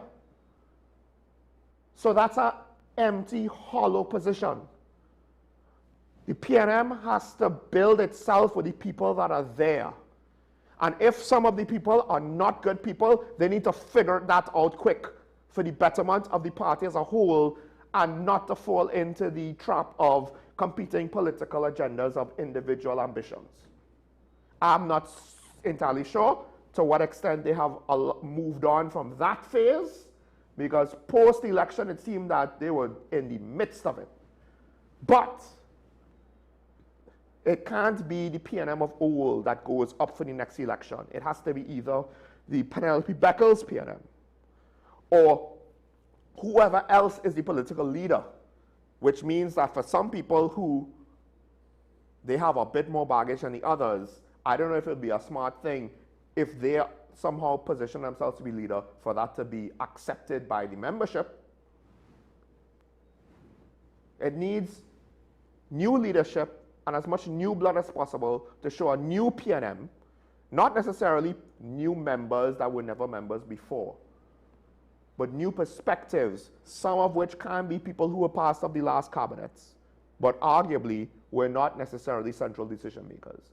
You need that to show the people that it's not the same old, but the PNM successfully convinces the people we are the same old, and then I guess gets upset when people get upset about it and don't like it. There's one last thing I wanted to point out. Because one of the things is you have to accept that the new opposition leader is technically a new PNM regime. If you can't accept that, then the words of the Prime Minister with regards to the UNC, you are basically saying are false when she says that she worked to remove nepotism out of the UNC. When she tries to make herself distinct to the Basil Pandey regime, whether you like her doing that or not is irrelevant. She herself has tried to make such a distinction, despite being a member of Pandey's cabinet. She is making the case that her UNC terms were a separate leadership than the Pandey regime. So, ideologically speaking, on principle, we can't look now at a new PNM leadership and say, oh yeah, it's just the same old. The standards have to be the same across the board. But the politicians have to put in the work to prove it to us and not to fall back to the mean of whatever their party's track record is. Thanks to the callers. Again, hopefully we'll have a media ambassador tomorrow to get updates on what's going on with regards to crime in this country. I wouldn't say crime has been reduced only by the UNC, but hey, they themselves can't necessarily be consistent on what exactly was the reasons why crime was reduced. But I'll say no more. Have a good day. Remember your allegiance to the Republic and to each other. Stay safe. Don't forget, it's nice to be nice. 2026, folks, we should strive to be better so that we could see each other tomorrow. Bye-bye.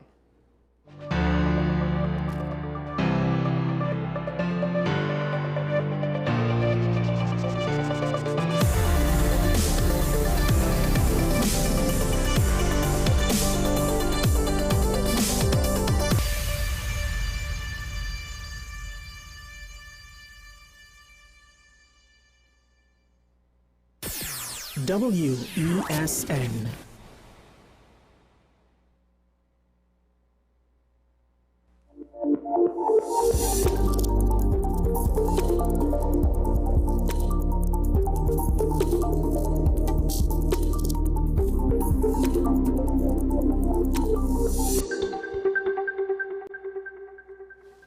This is 10 Questions. Welcome to the program. I'm Andy Johnson. Let's tell you what's happening in this edition. We expect to be joined by Ms. Andreina Briceño. She's the